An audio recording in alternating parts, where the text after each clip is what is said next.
Okay, good morning, everybody. Good afternoon, depending on where in the world are you. It's my great pleasure to welcome you to this second virtual thematic workshop. My name is Hernán Greco, and I'm one of the members of the Argentinian Young Academy of Sciences. And this second workshop, it will be on dynamical systems. These workshops are a collaborative endeavor organized by multiple institutions across the globe.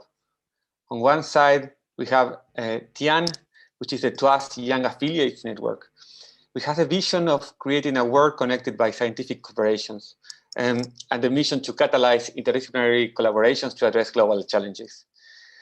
10 years ago, TWAS launches this program, which is called the Trust Young Affiliates, to recognize the most accomplished young scientists in various regions of the developing world. And since then, these young scientists have been networking, collaborating, and establishing bridges to talking to each other.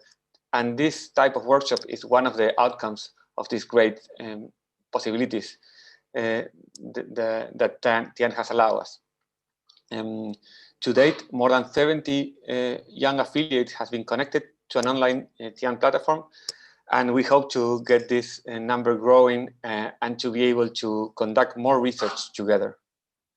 Another important part in this group of associations that are collaborating is the Argentinian Young Academy, which has a vision to create a society guided by facts and policies based on scientific evidences.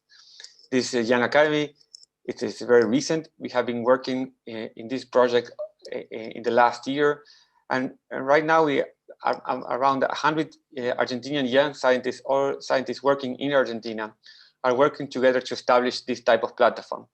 We have a few principles and driving forces. We try to create a disciplinary, geographically, and gender equity. We work strongly to be autonomous and to have self-determination, to have an open and transparent member selection process.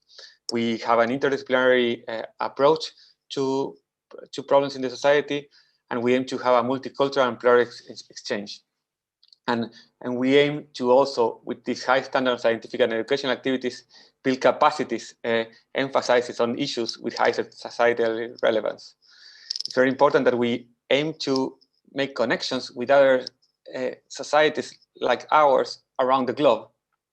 And again, this type of workshop is an example of that.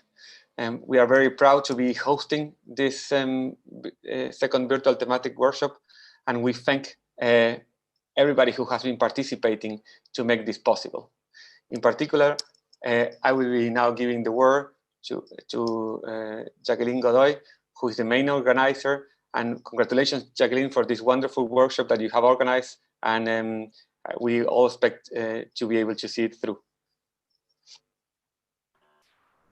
Thank you very much.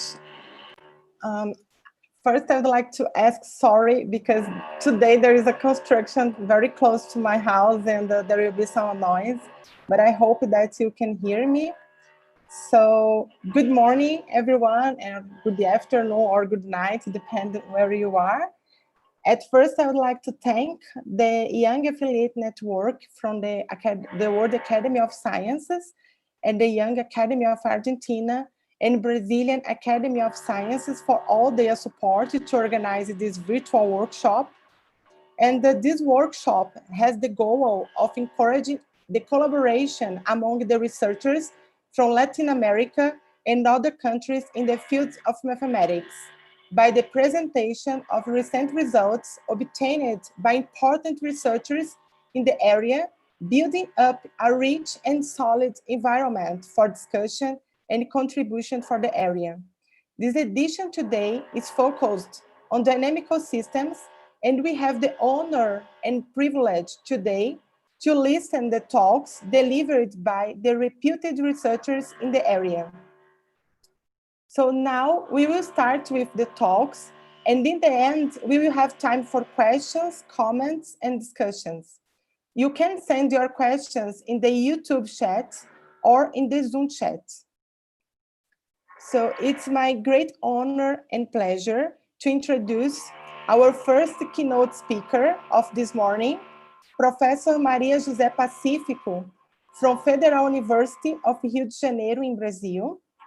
Maria José Pacifico is an expert in dynamical systems with an impressive number of central contributions in the area, many of which published in major mathematical journals. Pacifico is mostly known by the notion of singular hyperbolicity, and that she is one of the world-leading figures in the theory of Lorenz-like attractors and singular hyperbolicity. Pacifico was born in Guaribá, a small city in the countryside of São Paulo. She completed her undergraduate studies in the State University of São Paulo, got her PhD at IMPA under the guidance of Wellington de Mello. Pacifico developed all her academic career in Brazil at the Federal University of Rio de Janeiro since the 80s, where she is currently a full professor.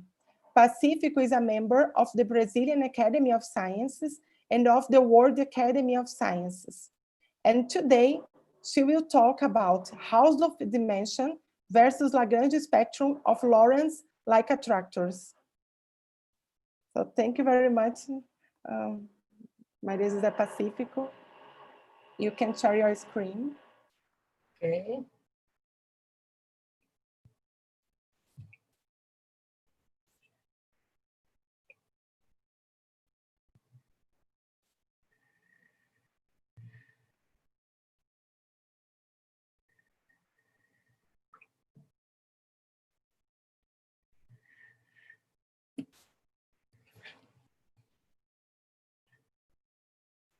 Is it okay? Yes, we can see. I don't understand. Okay, many thanks for the presentation, Jacqueline. And it was a great pleasure to be here today to talk about what I'm doing recently and also to talk about the young researchers and the futures of the mathematicians around the world, okay? And I choose just the, I'll turn off my, and then, sorry. Then I'll talk about the Hausdorff dimension versus Lagrange spectrum of Lorenz-like attractors. And mainly in this talk, it is a part of my work with Carlos Gustavo Moreira and Sergio Romana. Okay, and to start with, the goal of this talk is to prove or to give you an idea of the proof of the following theory, that the interior of the Lagrange spectrum of a geometric Lorentz attractor is non-empty, okay? And to do so,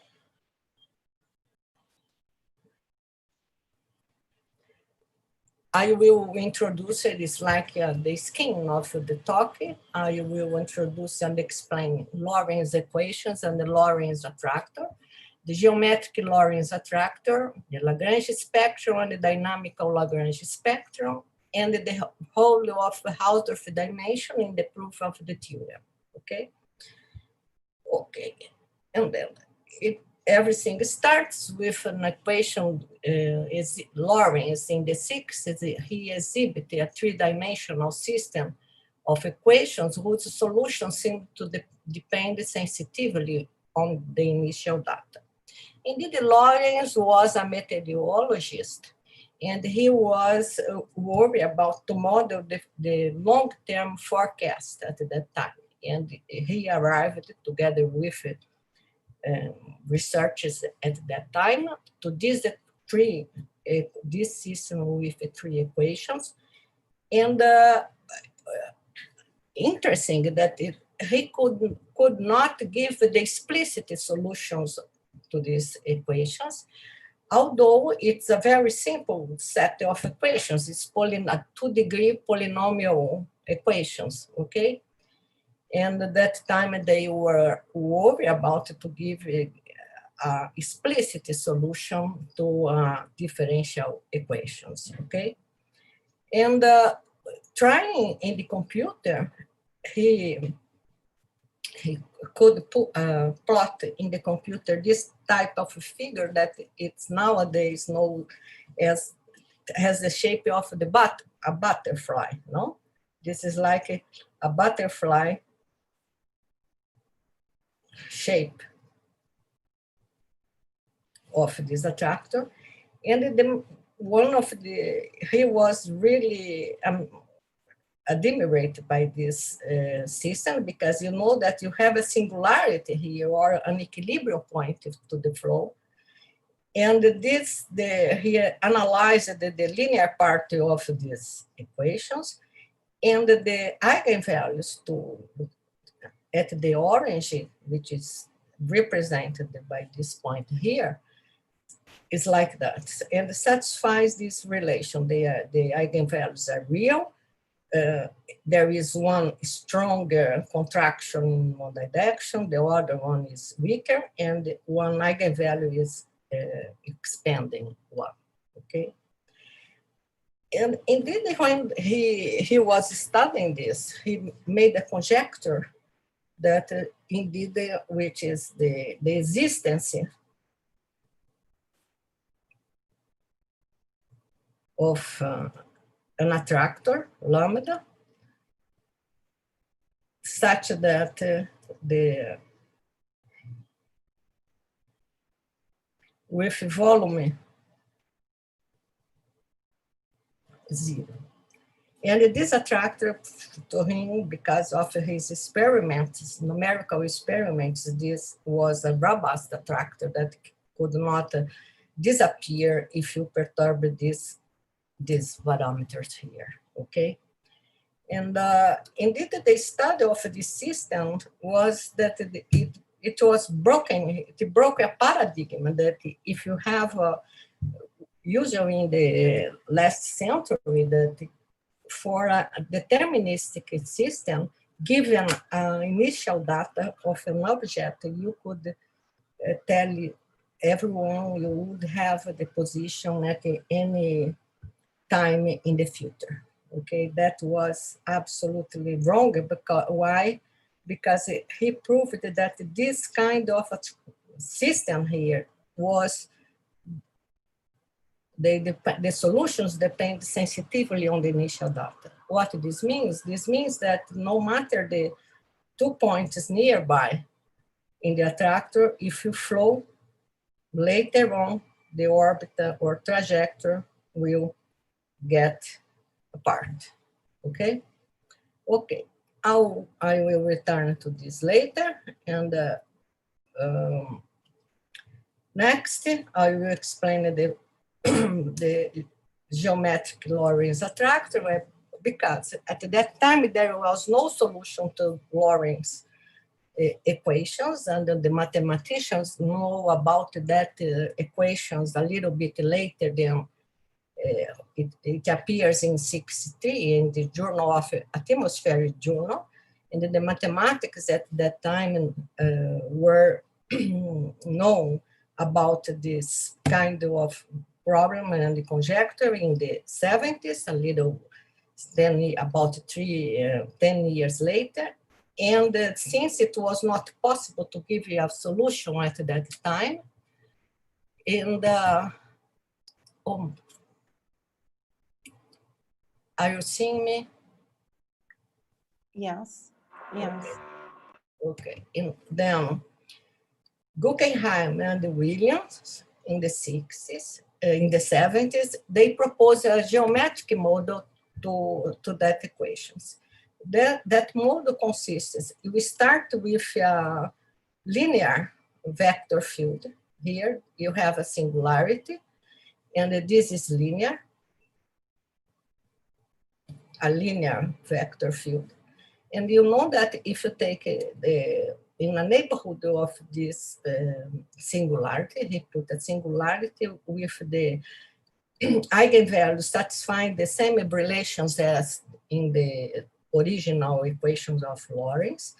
And you know that you have here is the shape of a neighborhood. If you flow this cross section here is a cross section to the flow, you have here a cusp triangle, okay? And then they complete the picture just pushing this triangle, cusp triangles to return in the same cross section with this shape here that you can see in the next picture. You have, this is the position, the image of the cusp triangles here, the L1, it's like a cusp triangles in the cross sections, okay? And the main property of this model was that they assumed that there is indeed a foliation which is preserved by the flow, okay? Then you have, for the linear, it's obvious that you have a linear foliation here that is preserved here. And then with this kind of operation, they assume that they could do this, just preserving this foliation. What is the advantage of this? The existence of this foliation is that you can see see the map, the one-dimensional map defined in the space of leaves, that it's an interval here.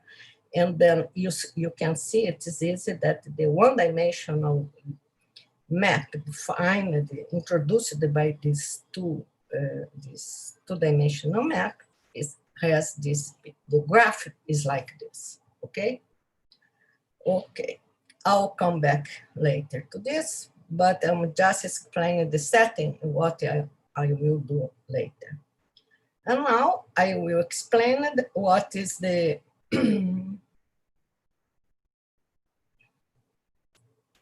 okay, the Lagrange spectrum versus the Diophantine approximations, okay? And okay, how is this? You know that given an irrational number, you ask how well you can approximate this number by a rational one, okay? This is called the Diophantine, the best Diophantine approximation of an irrational number is if this equation here is satisfied. What this means? This means that, okay, if P over Q is the best one approximation, if to any other rational number, P prime over Q prime, you have this inequality here satisfied, okay? And then the accuracy of the approximation is usually estimated by comparing the difference, the moduli of the, sorry, the difference between the irrational number and the rational one to a function phi, typically a negative power of Q, the denominator of the rational number, okay? The first important result about the upper bounds for the Diophantine approximations is Dirichlet's approximation theorem that says that for all irrational number, the difference between, if you take this equation here,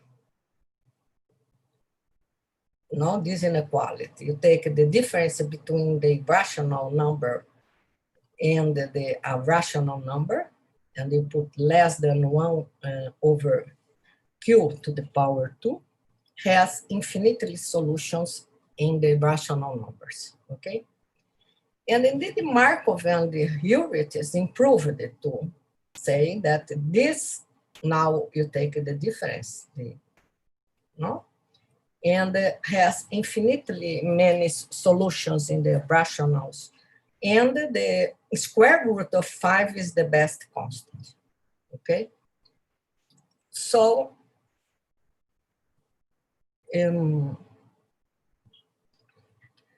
For indeed, the square root of 5, if you take the golden number, it's possible to prove that this, for any epsilon bigger than 0, positive epsilon, this equation here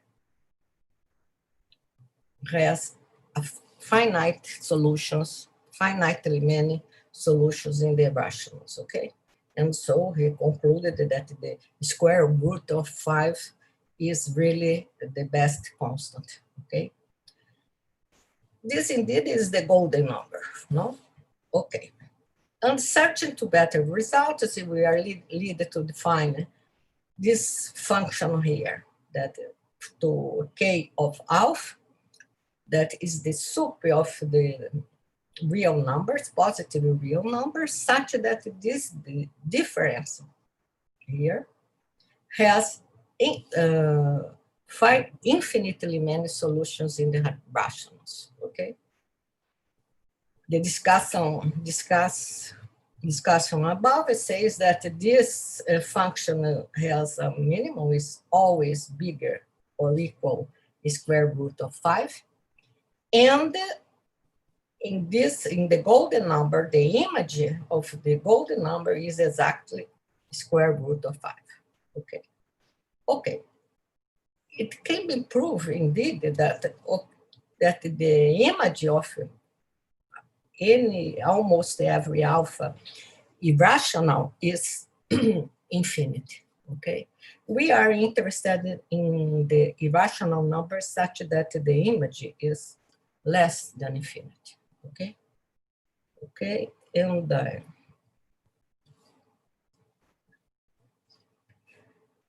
the Lagrange spectrum, finally, how we define the Lagrange spectrum is just the image of that function k. Is the image, the set of the images of all irrational number such that the image is less than infinity, okay? Okay, we can write an expression to this function because it will be easy to manage it. And then given an irrational number alpha, we can write it in continued fractions. Alpha is equal, these numbers, A0, the continuous fractions number that appear to alpha, and split this in alpha n, which is this part here, and the other part is like the negative indices here, okay? And it can be proved that that function that such that the image for any irrational numbers is less than infinity is just the limit sup of alpha n plus beta n, okay? Okay. And one of the first results to understand the spectrum of Lagrange was did for Marshall Hall in last century, middle of last century. He proved that the regular Cantor set C4 of real numbers is 0, 1, in whose continuous fraction only appeared coefficients 1, 2, 3, and 4, contains an interval with length bigger than 1. He proved just this inequality here. Okay, how you can see this Cantor set as the image. You take the Gauss map. The Gauss map is defined in R, 1 over x less the integer part of 1 over x. And the C4, you can see in this graph here, it just you take these 4 first intervals in the Gauss map, and you take the pre-image, all the pre-images of this set here, okay? And this is just this Cantor set, okay? Okay, and so,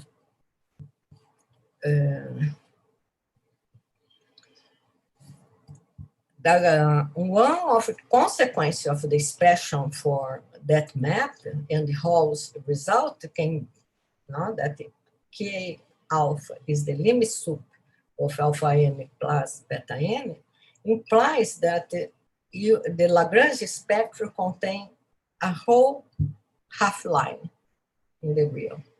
And this is called the Hall's ray, okay? And now we started the part we are really interested in, but I had to introduce before the Lagrange spectrum, is that the Lagrange has a dynamical interpretation. That is quite cool, nice. How we do this? You know that K alpha is the limit sup of alpha n plus beta n, where alpha n is the positive indices in the continued diffraction of alpha, and beta n corresponds to this set here, the tail, no? The negative tail of the coefficients of the irrational number.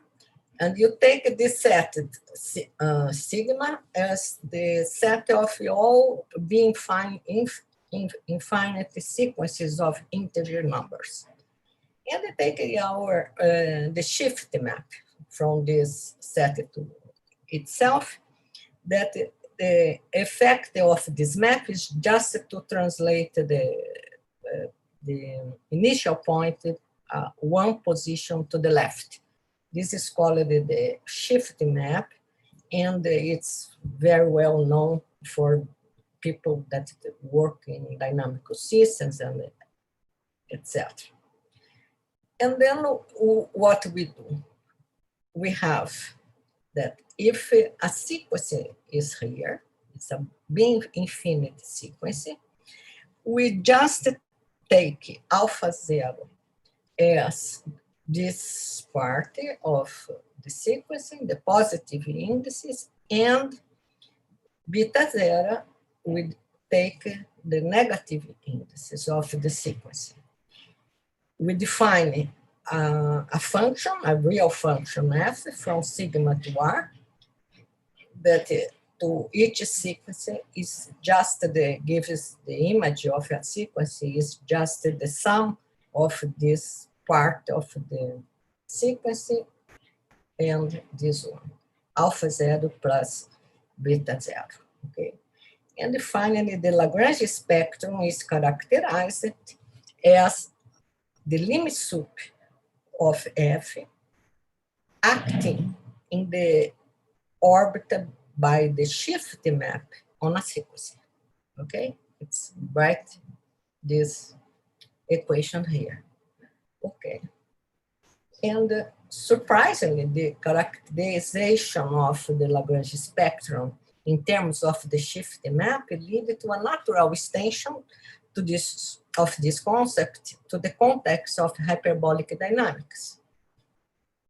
How we do this? Okay, we have a map, a diffeomorphism in a manifold here to a variety two-dimensional manifold. You have a compact set here invariant by the diffeomorphism and a C1 real map. Okay, given this, the dynamical Lagrange spectrum of f restricted to lambda is defined as the limit sup of f along the orbit of x by the diffeomorphism.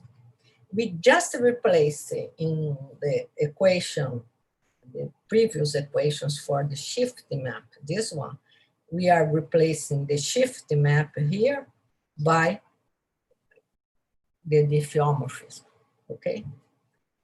Okay, from this, as you see that the Lagrange spectrum of f in lambda is contained in the image of this map f, okay? This map here.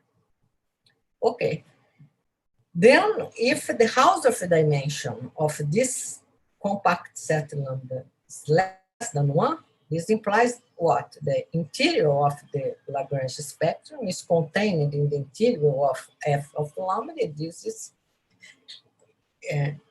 empty, okay? There is no interior because the Hausdorff dimension is less than 1. Thus, if we want something to have the interior, Lagrange spectrum to have interior, we have to start with sets, compact invariant sets with Hausdorff dimension bigger or equal to 1, okay? To get the interior, non-empty interior of the Lagrange spectrum, okay? The fact that the Hausdorff dimension is bigger than 1 is indeed a key point to get an interval in the Lagrange spectrum, ascertain that the Lagrange spectrum has no empty interior. Again, this leads to think that candidates to spectrum of Lagrange with no empty interior typically must contain at least a horseshoe with Hausdorff dimension bigger than 1. Now we are in the setting of hyperbolic dynamics. The horseshoe is quite known, is the set, the trivial one is like this here. This is the horseshoe map, and the horseshoe is just the iterates of this map, positive iterates and the negative iterates is a horseshoe, okay?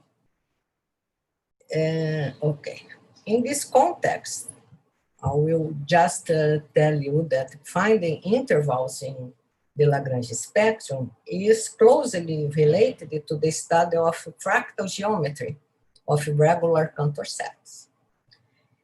In the context of hyperbolic dynamics, using results of stable intersection of two regular Cantor sets whose sum of Hausdorff dimensions is greater than 1, Moreira and Romana proved that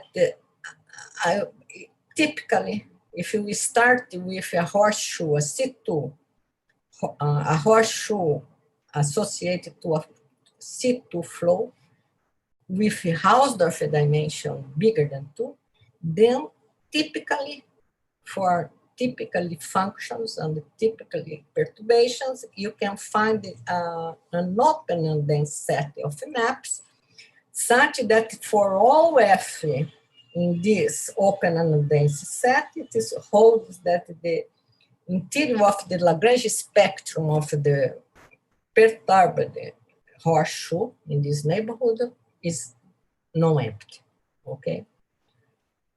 Okay, so our main result that was by Moreira, Romana, and me, we proved that if we start with the geometric Lorenz attractor, you have the geometric Lorenz attractor associated to a flow, there is a neighborhood of it such that an open and dense set of maps, C1 maps, real maps, such that for all f in this open and dense set, the interior of the Lagrange spectrum of this, the new geometric Lorenz attractor associated to the flow in this neighborhood is non-empty, okay? Okay, how is the strategy to get the result? Our strategy is use the Moreira and the Romana result to get the proof, okay? And to do so, remember that in that theorem from Moreira and the Romana, you have to start with a horseshoe with a Hausdorff dimension bigger than 2. Let me see this. Look, this is the Moreira and the Romana theorem that you have to start with a horseshoe C2, no? With a Hausdorff dimension greater than 2. Okay, so if we are trying to prove something to the geometric Lorenz attractor, we have to start to prove first that the geometric Lorenz attractor has Hausdorff dimension bigger than 2. Okay? Okay. And just to put in the context, many authors have addressed this problem of finding the Hausdorff dimension of the geometric Lorenz attractor. From the numerical point of view, we can see Divakar, this guy here, with numeric experiments. He got that the Hausdorff dimension of the geometric Lorenz attractor is almost 2.0. Anyhow, is almost bigger than 2, okay? And Galatulo and Nisoli, they showed that for some parameters, the dimension of the physical invariant measure for the geometric Lorenz attractor lies in this interval, okay? And from the conceptual point of view, we can see that Steinberg gives the Hausdorff dimension in terms of the pressure, getting that the Hausdorff dimension of the Lorenz attractor is bigger or equal to. Aframovich and Passing, in terms of Lyapunov's exponents and the entropy, respect to a good invariant measure, they got the Hausdorff dimension again bigger or equal to 2. And Mora and Lizana showed the first attempt to obtain the strict inequality. But they really achieve the Hausdorff is strictly bigger than 2, but in a very particular situation that the stable and the unstable manifold of the equilibrium should meet the stable manifold, which is a situation not generic. Okay? Okay, this corresponds to, you have the Lorenz singularity. Here is the stable. Here you have the cross section. What they did was like this. Both goes here. By the flow, this is in the stable manifold of the singularity. And this situation is not indeed, it's quite unstable. Okay, you can perturb it, just push this out of the stable manifold of the singularity, okay? Okay. Okay, back to the geometric Lorenz attractor, just to remember you, that was introduced by Guggenheim and Williams in the 70s to model the flow generated by the Lorenz equations, okay? And this is the resume. They got this construction, and the main hypothesis, as I noticed before, is the existence of invariant contracting foliation here to this, to the flow, okay? Okay, this is the same that, okay, you have, this is represented that cross section, and you have the two-dimensional map here. It's like the Poincare map here, which is two-dimensional map. And here is F, is the projection, the map induced in by this foliation in the space of leaves. And the main properties of this map here is there is a robust bond. The main properties about this construction is the robust invariant contractive foliation, the existence of this invariant contractive foliation for the first return map. And this map here, the one-dimensional, is differentiable in not in this discontinuity point where it is defined, it is differentiable, and here is not that. The moduli of the derivative is bigger than square root of 2, and it goes to infinity when you approach the discontinuity, okay? Okay, with this, from how we can prove the conjecture by Lorenz for the geometric Lorenz, attractor. You just see that this main property here for the one-dimensional map associated to the projection in the space of leaves of that stable foliation bigger than square root of 2 first implies that the maximum invariant set that we call lambda f is a transitive attractor for f, okay? From this, this implies that the maximum invariant set for the first returning map is a transitive attractor for the first returning map. And finally, from this, you get the conjecture by Lorenz, okay?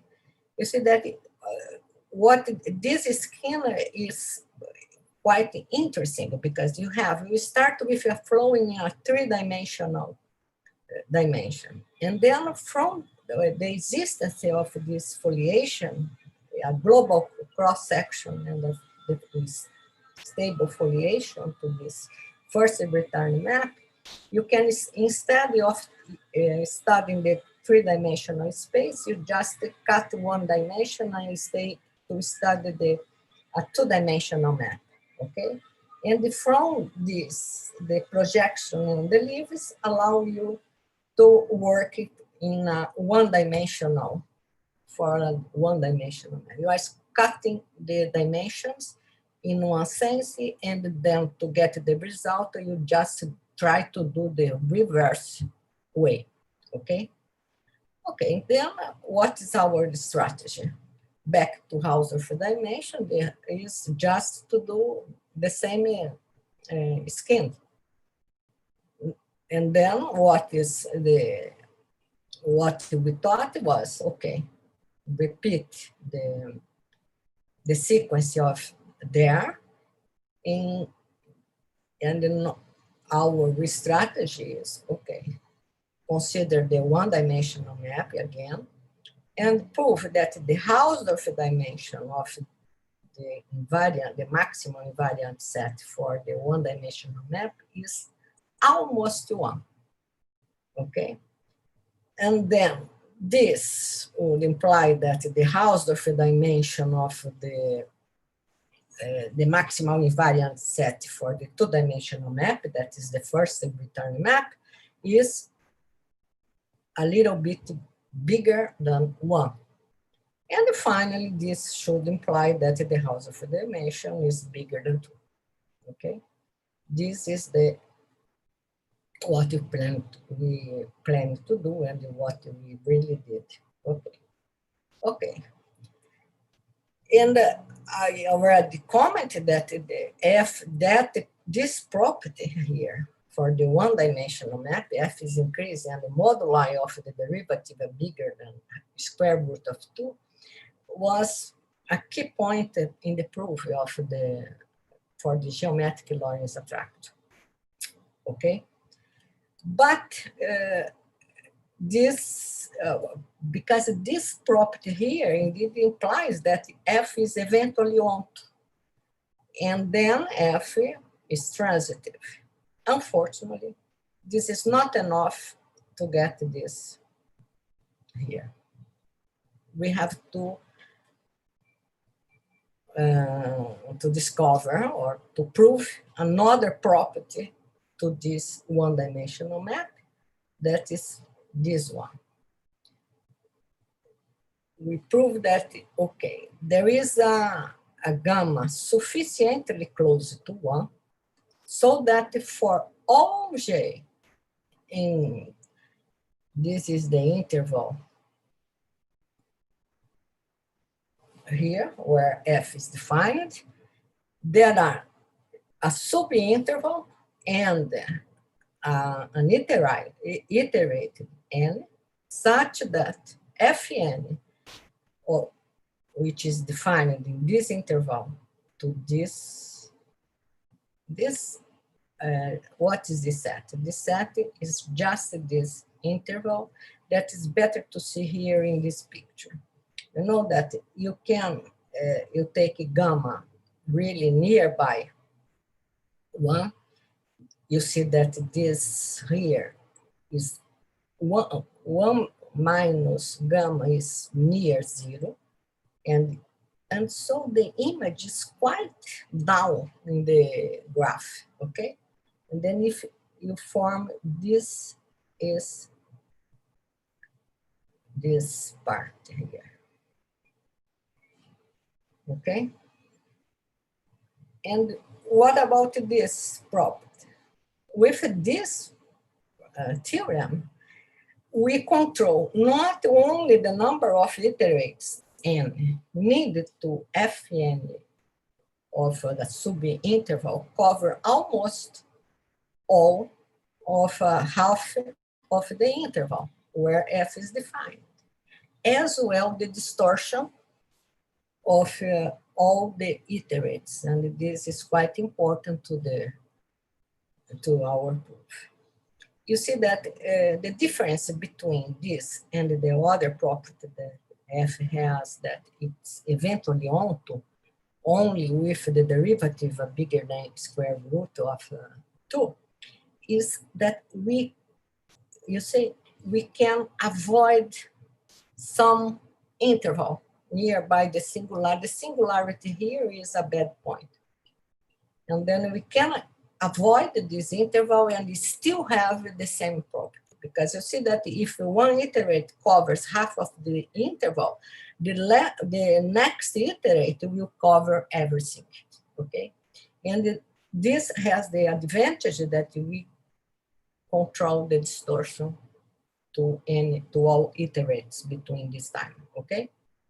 Okay, and with this theorem, we can prove that there is an increasing family of regular Cantor sets for F, such that the Hausdorff dimension of this family, Ck, converges to 1 as k goes to infinity. Okay? Okay. And now, with the last theorem, we can prove that the Hausdorff dimension of the maximum invariant set for F is indeed almost 1.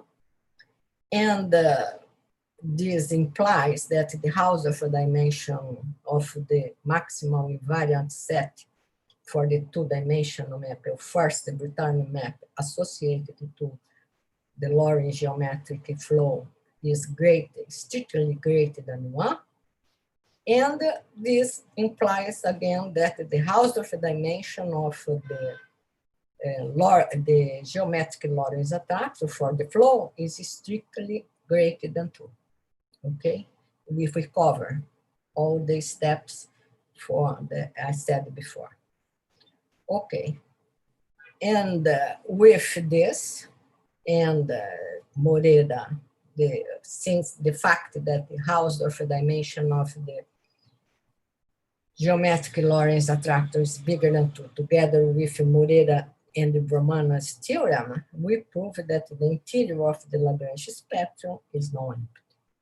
Okay. Okay.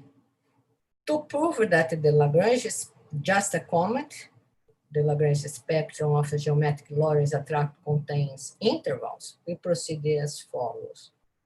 First, we have to prove that what is the idea? The idea is that you have that sequence of Cantor sets that converges to the Hausdorff dimensions of these Cantor sets converge to 1. This is in one-dimensional level, okay? And then you just push this to the two-dimensional level, okay, for the first return map. Okay, but then you have a problem. You have to prove that what you are doing really corresponds to some first image or some first return map of a Lorentz, a geometric Lorentz flow, okay? Okay, it's possible to to do this. Then we have to prove this, no? And then we choose someone with Hausdorff dimension bigger than 1. We choose a case such that this is like the upload of the 1 level to the 2-dimensional level has Hausdorff dimension bigger than 1. And we recover all the properties by Moreira and Roman. I can prove that the Lagrange Markov spectrum have no empty interior. Just one thing is that, okay, the Hausdorff dimension bigger than 1 in the 2-dimensional levels, you have the flow. The flow just you increase one direction. And then if here at the 2-dimensional level is bigger than 1, in the 3-dimensional level is bigger than 2. Okay, that's all. Thank you very much for your attention. I hope that I could pass some ideas of this, all the steps to prove that indeed the Hausdorff dimension of a geometric Lorenz attractor bigger than 2 implies that the interior of the Lagrangian spectrum of associated to a geometric Lorenz attractor has is non-empty. The interior is non-empty. Thank you very much. Thank you very much, Professor Maria José Pacifico, for this wonderful talk and very interesting. And I would like to ask if you have questions for Professor Pacifico, please send it in the chat, and in the end we have the discussion. So send in the chats from YouTube and in the chats here in the Zoom, and in the end we have the session for discussion. So now I have the honor and privilege to introduce our next keynote speaker, Professor Andrés Navas from University of Santiago of Chile, in Chile. And Andrés Navas studied mathematics at the University of Santiago of Chile, where he has been a full professor since 2007. Navas obtained a PhD at the Lyon Higher Normal School in 2003, and during 2004 and 2005, he was appointed as a postdoc at IHES in France. In 2013, Navas received the MCA Prize, and in 2016, he won the Lomonaco Prize for his research on dynamics and group theory. And Navas was an invited lecturer at the ICM 2018. Andrés has also carried out work for dissemination of mathematics. He has written 2 books for a general audience, and he is one of the main organizers of the Mathematical Festival in Chile. So he will talk today about groups and dynamics. So thank you very much, Andrés. You can share your screen. So thank you, Jacqueline. Do you hear me? Yes, we can hear you. Yeah, and now you are seeing your. Thank you very much. Okay, let me try to share the presentation and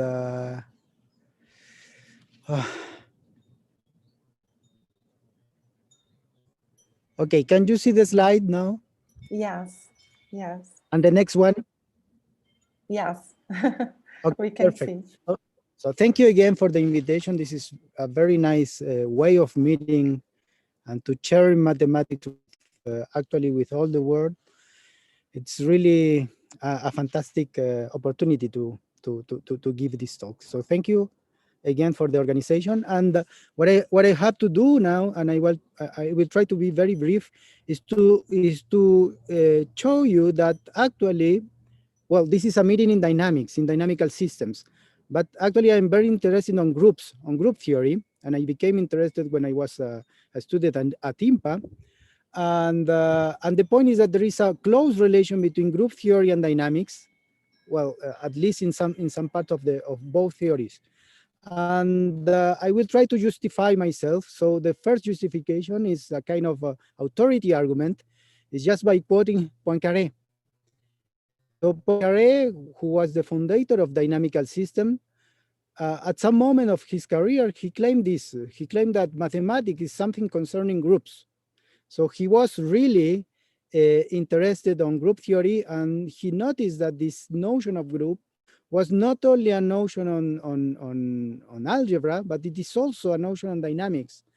And to justify this, let me go to the history. So normally one says that the notion of group was created by Galois, but actually that's not so true, because Galois in his mind had this idea of group, but the idea of group in Galois' mind is not the same as we have today.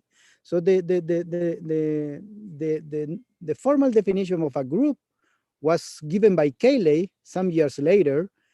But well, the definition is this standard definition in most algebra groups, so books. So you go into such a book and you will find that a group is a set with certain multiplication rules and so on. So this is a very formal definition. So I just have to say that the first time I saw this definition in a book, I didn't understand anything. But the point is that even in the work of Cayley, there is a theorem which is a kind of theorem in order to understand the essence of a group. And the theorem of Cayley says that every group acts. And the proof is you just take the group and you make the group act on itself by translations. So this is a kind of a standard theorem in a basic course of group theory, but this is really fundamental. Not because it's a fundamental theorem, but it is because it gives insight on the notion of a group. And actually here I have a picture, because you can visualize this action in the case at least of finitely generated groups. So I take the picture of I took the picture of the Cayley group of a free group generated by two elements A and B, and this is the canonical picture. And the point is that on this graph, which is called the Cayley graph, the nodes are the vertices, the nodes of the graph are the group elements, and there is an edge between two elements if they differ by multiplication by a generator. So this is the standard construction, and the group acts by translation of this object. So here you can visualize the action of Cayley by translating some object, which is in this case a simplicial graph. But actually it's better to see this graph this way. This way, when you put this graph inside the hyperbolic disk, you get a genuine copy of the graph. In this version, the length of every edge equals 1. So if you change the geometry. And there are many ways, there are many instances where it is better to see things with a hyperbolic height. And here is the principle which goes in one direction. You want to use dynamical tools in order to understand groups. And the point is that if you have a group, which is an algebraic object, and you want to understand the algebra of this group, it is in many cases, it's to try to make this group some, and if you get a natural action of this group on some nice space, then most probably you will get some information, some relevant information about the algebraic structure of the group. So you will get a nice theorem.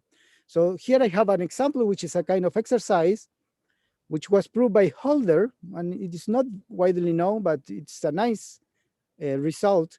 If you take, for instance, the circle, I will speak about one-dimensional manifolds because this is the simplest case to consider. You take a group acting by circle homeomorphisms, and you assume that the action is free, which means that if you have a non-trivial element, then there is no fixed point for this element. Well, it turns out that if you have a free action by circle homeomorphisms, then the group is abelian. It is not a trivial result. It's a nice exercise. Actually, somehow the action is like an action by rotations. There is no other way to make a group act on the circle in a free way.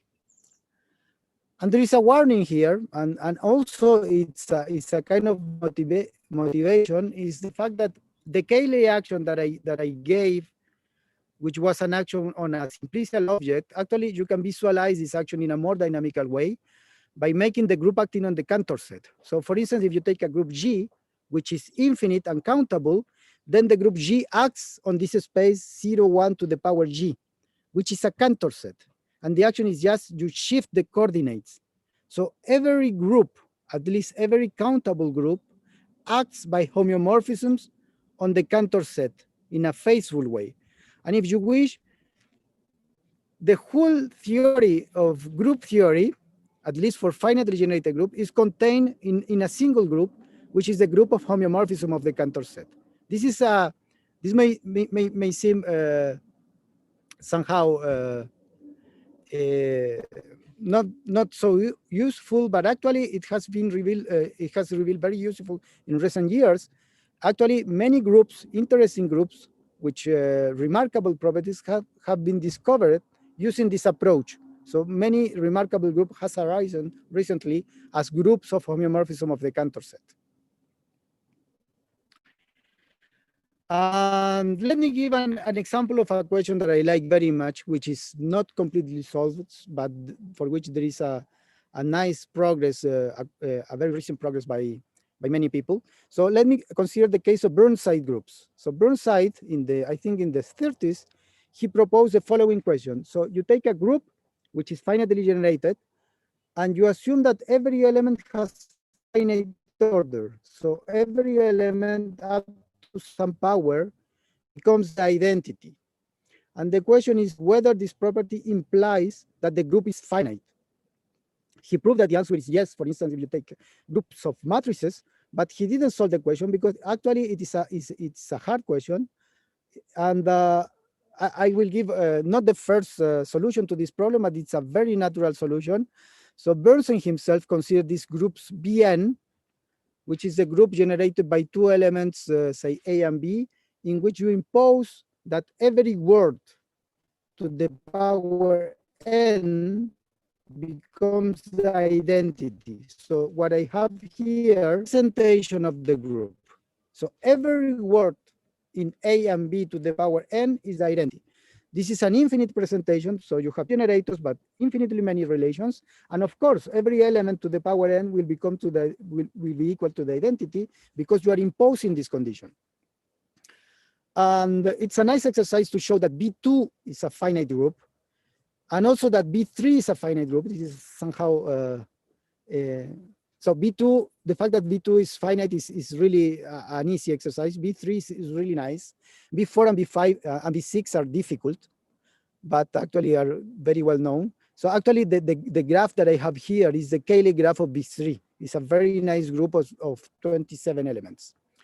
And besides this, nobody knows. So according to Gromov, it should be true that B7 should be infinite because it should have some kind of hyperbolic geometry. But actually, according to Selmanov, B5 also should be finite. Should be infinite. There is a mistake there, according to Selmanov, but for different reasons. So n equal to 5 is always a kind of exception in this kind of stuff. And what is known, which was a very important theorem by in the 60s, is that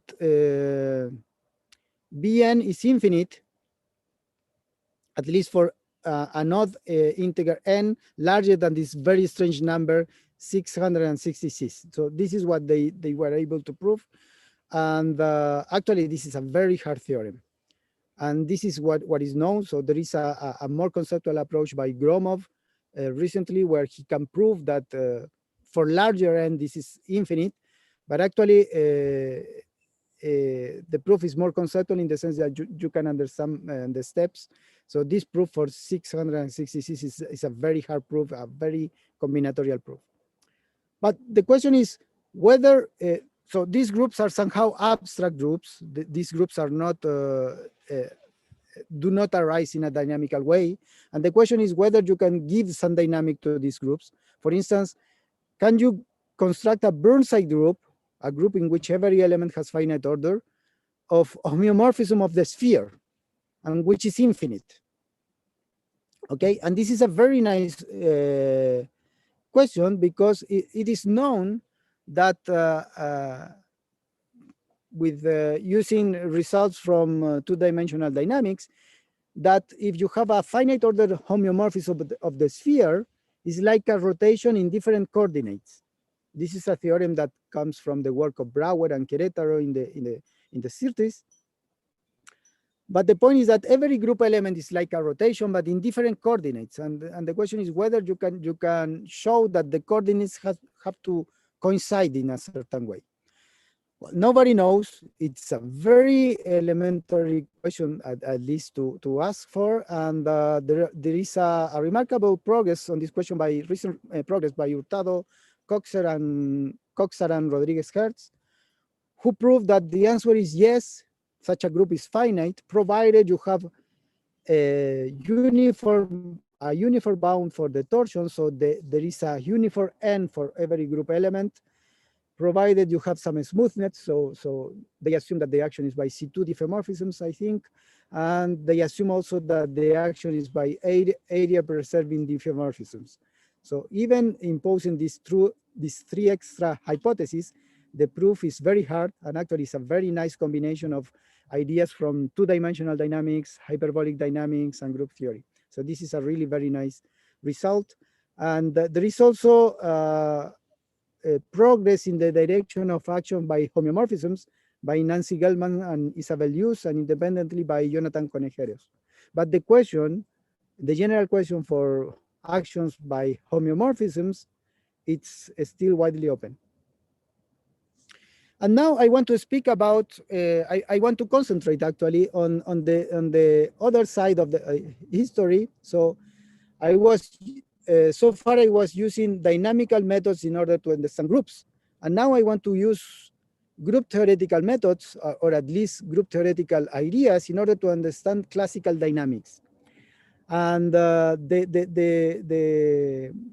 maybe the origin of this comes from the thesis of Nancy Koppel.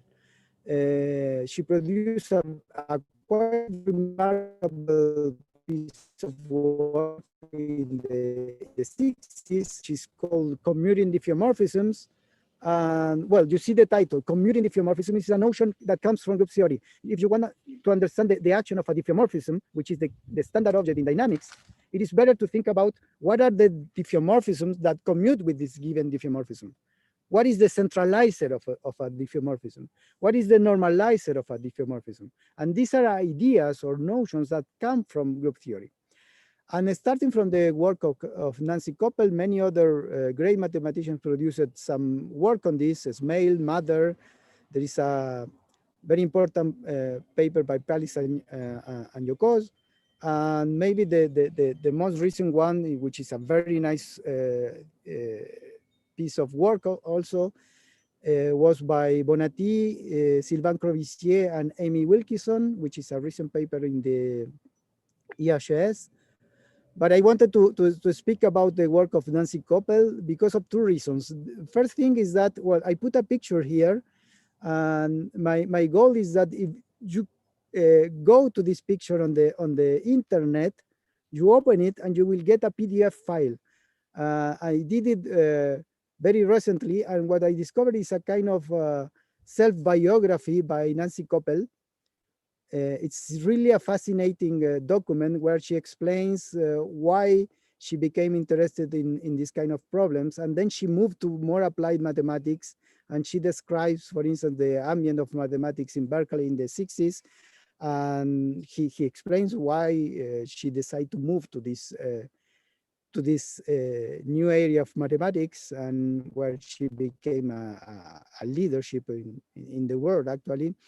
And it's really a fascinating document that I discovered quite recently, and I invite you to read this. You will get this document by opening this picture. And the other reason is that the thesis of Koppel has been really a kind of inspiration for my work. And somehow I say that I have been playing with Koppel's idea almost 20 years. And I wanted to do something. You know, in mathematics, one is always asked a canonical question for a mathematician is, what are your mathematicians, preferred mathematicians? What are your mathematical heroes? Or what are your preferred mathematical theorems?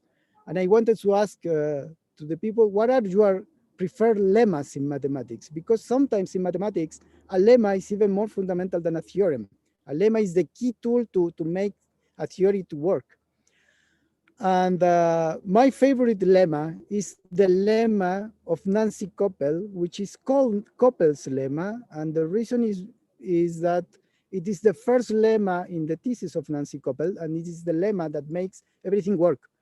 And the lemma is somehow summarized here. And again, it's a lemma that mixtures, dynamics, group theory, and regularity, which is very important here.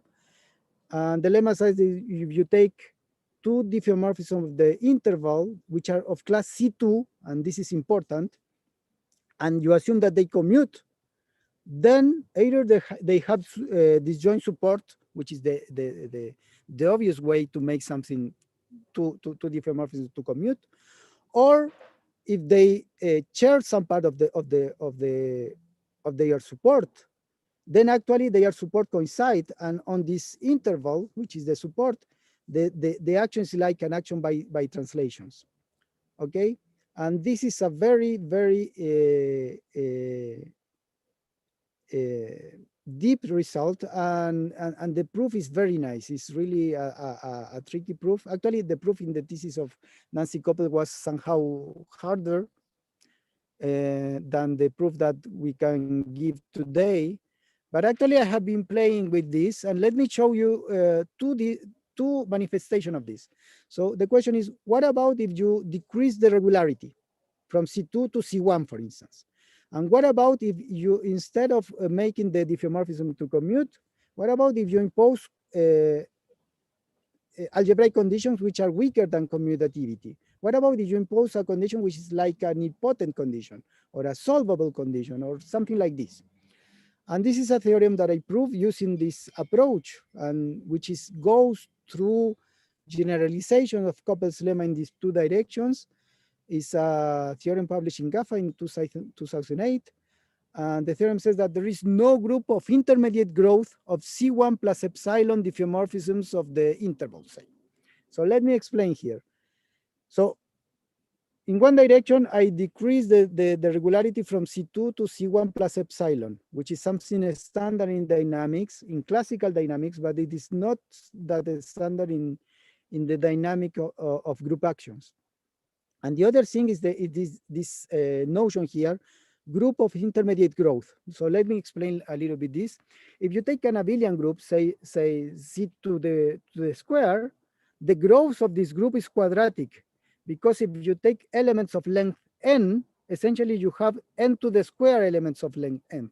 You have to take the two generators A and B, and you take A to some power I and B to some power j, and the condition is that I plus j is smaller or equal than n, and the number of combination of this is quadratic.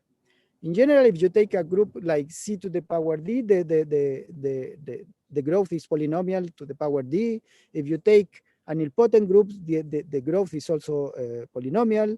On the other hand, if you take a free group on two generators, the growth is exponential. It's like if you take two generators, then the number of elements of length n is essentially 3 to the power n. And there was a question raised by Milnor whether there can be groups where the growth is larger than polynomial and weaker than exponential. And these are the groups of intermediate growth, and these groups actually exist. They were produced again as group acting on the Cantor set by Grigorchuk at the beginning of the 80s and have been very studied so far. These are really very nice objects. And the theorem says here that these groups of intermediate growth cannot arise as a group of diffeomorphism of the interval. Nobody knows whether this can act on higher dimension, but what is nice is on the other direction is that actually they can arise as a group of diffeomorphism, but C1 with C1 regularity. So there is a distinction here between C1 and C1 plus epsilon regularity. And this shows again how important is the regularity in this stuff. And let me mention another theorem by Kim and Coverda, which was recently published in Invenciones, and for which there is a recent alternative proof by Catherine Mann and Maxime Wolf, that says that actually at this level of the discussion where you look at the regularity, you can do much more. If you take R larger than S, where S is at least 1, then you can produce a group of CS diffeomorphisms that does not embed into the group of CR diffeomorphisms. So these groups, because the space of diffeomorphism is actually a group, this group behave very differently when you change the degree of regularity.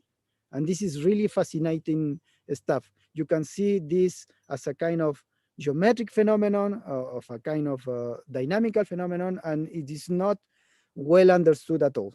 So this is a theorem in dimension 1 again. One wonders whether one can produce such a thing in higher dimensions, but this is not known. Again, we can do a lot of stuff in dimension 1 because we have at our disposal this kind of Koppel's lemma and generalizations. So let me finish with a discussion on a notion of that I have been studying these last 2 years, which is another manifestation of this stuff. So it goes into the notion of distortion elements, which was introduced by Gromov. So what is a distortion element? It's an element for which the powers doesn't behave like one expects. So you take an element F and you say that it is distorted inside a finitely generated group. If F to the power n can be written in a different way so that the number of factors is much smaller than n. It's a small o of n. So the length of F to the power n in another in this system of generators grows sublinearly on n. And in general, if you have a large group, like a group of diffeomorphisms, of homeomorphisms of the Cantor set, any group, you say that the element is distorted inside this group if it is distorted inside some finitely generated subgroup of this group. Okay? And let me give an example to clarify this. So you take this relation, G F G inverse equals to F to the square, which is the classical relation of a classical group, which is called again the Burnside group. Sorry, the bounce-like solitary group. So if you have this relation and you start conjugating by G many times, you get that the conjugate of F by G to the power n equals F to the power 2 to the power n. Okay, and this says that the length of F to the power 2 to the power n is much smaller than 2 to the power n, is of the order of n. And this is a typical example, this F here, of a distorted element. It's an element for which the powers may be written in a different way, in a much shorter way.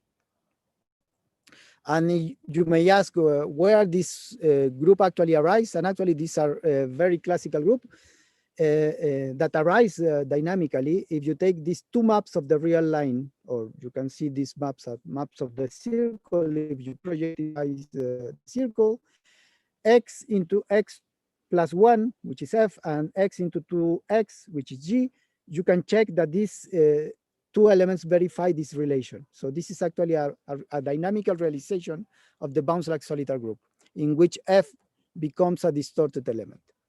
And there is a remark here, a nice remark, which says that if you take a diffeomorphism, say a C1 diffeomorphism, which has a hyperbolic fixed points. So this is the simplest issue that you may ask for a fixed point in dynamics, whether it is hyperbolic or not. If you assume that the fixed point is hyperbolic, then this element cannot be distorted in the group of C1 diffeomorphisms. And the reason is that the logarithm of the derivative grows linearly. So the length of the powers of this diffeomorphism cannot grow sublinearly in the group of C1 diffeomorphism. Otherwise, the growth of the derivative should be sub-exponential. So the logarithm of the derivative should be sublinear. And well, this remark that I stated for hyperbolic fixed point actually extends to positive Lyapunov exponent or to positive topological entropy. So if you have a distorted element in the group of C1 diffeomorphism, then the topological entropy has to be 0. And let me give an example of what a distorted element,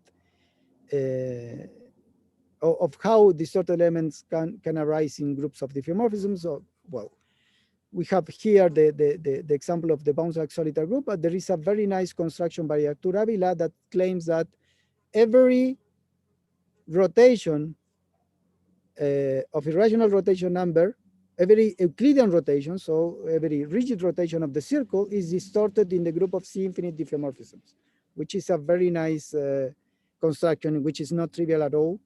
And well, Artur produces a very nice group inside, I think, with 5 generators in which the rotation appears as a distorted element, actually as a very distorted element. And I wanted to finish with this question that I have been interested and for which I can produce a very modest contribution again in dimension 1. And the question is a very natural one, inspired by somehow by the work of Kim and Coverda. You take R larger than S at least equal to 1. And the question is whether, and you take any compact manifold, and whether you can produce a CR diffeomorphism, which is undistorted in the group of CR diffeomorphism, which is a small group in comparison to the group of CS diffeomorphism. And you want that the very same diffeomorphism is distorted in the group of CS diffeomorphism. So you have the small group, the group of CS diffeomorphism, CR diffeomorphism, and the larger group, which is a group of CS diffeomorphisms, and you have an element inside, so that here it is undistorted because there are not enough elements in order to produce distortion, but this is distorted in this bigger group of CS diffeomorphism. And I think this is a very interesting question because I see no classical tools in dynamics to deal with. This is why I like this question, because I see no way to proceed. And I like this kind of questions. So I produce a result in dimension 1, and my result is solely for the case of the closed interval. Actually, I don't know how to proceed for the case of the circle, and this is related to the work of Avila and your mother and myself also, that shows that the case of the circle is quite different from the case of the interval. But for the case of the interval, I managed to produce a diffeomorphism, actually a C-infinite diffeomorphism, which is undistorted in the group of C2 diffeomorphisms, but distorted in the group of C1 diffeomorphisms. And actually one can do better, one can go through C1 plus epsilon diffeomorphisms. This is a recent contribution by Escayola and Dinamarca, but it is undistorted in class C2. And I want to finish by explaining how to do this. What is the key idea in order to prove undistortion in class C2? And this is a kind of,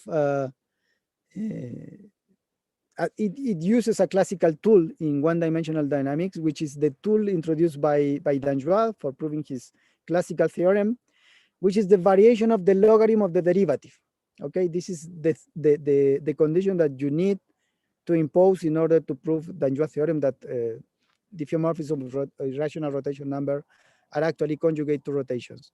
But from the point of view of group theory, this is a very nice object because it satisfies this subadditivity relation. The variation of the logarithm of the composition is smaller or equal than the sum of the variation of the logarithm of the factors.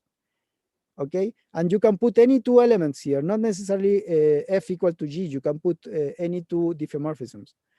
And when you have something like this, something which is subadditive with respect to some number that behaves in a additive way, a classical construction is to take the stabilization. So you take, for a given element, f, you take the powers, you take the variation of the logarithm of the derivative of f to the power n, and you divide by n. And this is a number. This limit exists because of the classical lemma for sequences, the Fekete lemma. This is a number. I call it the asymptotic variation of the logarithm. And the remark is quite elementary. So if the asymptotic variation of a diffeomorphism is positive, then this element cannot be distorted in the group of C2 diffeomorphisms. Because if it was using this inequality above, one could deduce that the variation grows along iterates, grows sublinearly, and hence the asymptotic variation should be 0. And I like this view because this is somehow a kind of Lyapunov exponent at the level of the second derivative, because the variation of the logarithm of the derivative is like a second derivative. And my question is whether one can produce something similar in higher regularity or in higher dimensions in order to deal with this question. So Lyapunov exponent essentially deal with the growth of the derivative. What about the case exponents are 0 and you want to measure the growth of the second derivative or the third derivative and so on? And this is why I like this question on distorted element, because it's somehow related to this. And we know in dynamics that this is a very difficult question. So this is the key idea to produce undistorted element in class C2. Then you have to work a little bit in order to show that some elements are actually produced this way are actually distorted in class C1. But to produce this, we use joint work with Helena Inard, where we have somehow studied in full deepness this notion of asymptotic variation for diffeomorphism of the interval, and we related it to another invariant which was introduced by your mother in the 70s, and it's a very nice there is a very nice dictionary between matter theory and this asymptotic variation. Let me just stress one thing, and I finish with this statement. It is not written here, but it is not an obvious statement. If you take a circle diffeomorphism of class C2 of irrational rotation number, it's a theorem that the asymptotic variation is 0. But this is not an exercise. Actually, it's a recent theorem by myself, and this is the reason why I cannot produce anything for the case of the circle using this method. Okay, so I finish here. Thank you very much for your attention. Thank you very much, Andres, for this wonderful and very interesting talk. And now, please, if you have questions, send in the chats of the Zoom and also from YouTube. And then in the end, we will have the session of questions and comments.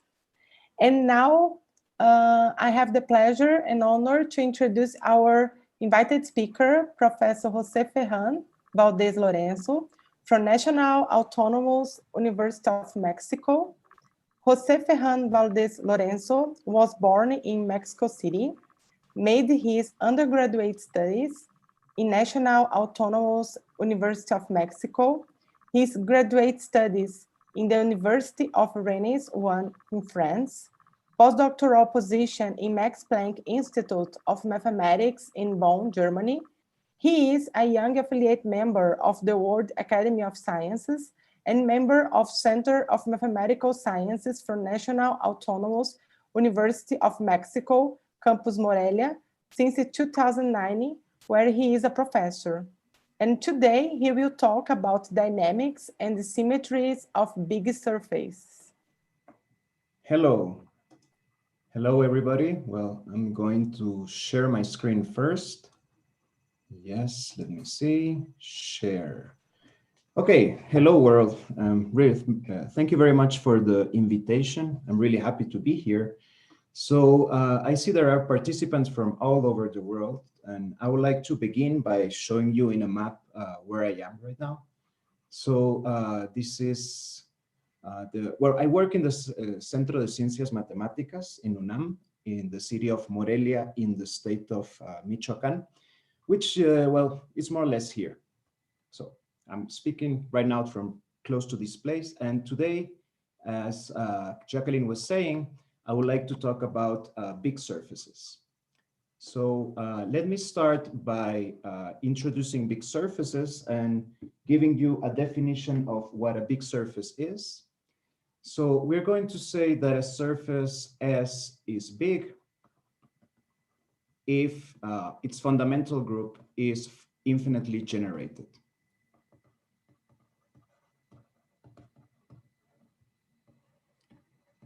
So here I have drawn some cartoons of pictures of things that are big surfaces, and I would like you to keep in mind. So you should see two colors like black and blue. And the idea is that you take like your favorite usual surface. When I say surface, is a two-dimensional thing, real two-dimensional thing. And either, well, you start adding a lot of handles like here, like infinitely many handles to a plane. This is an example of a big surface.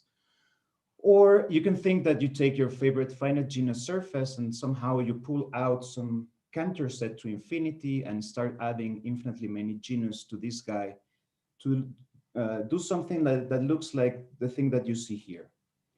Or you can start with your favorite pair of pants and start pulling out Cantor sets away from this.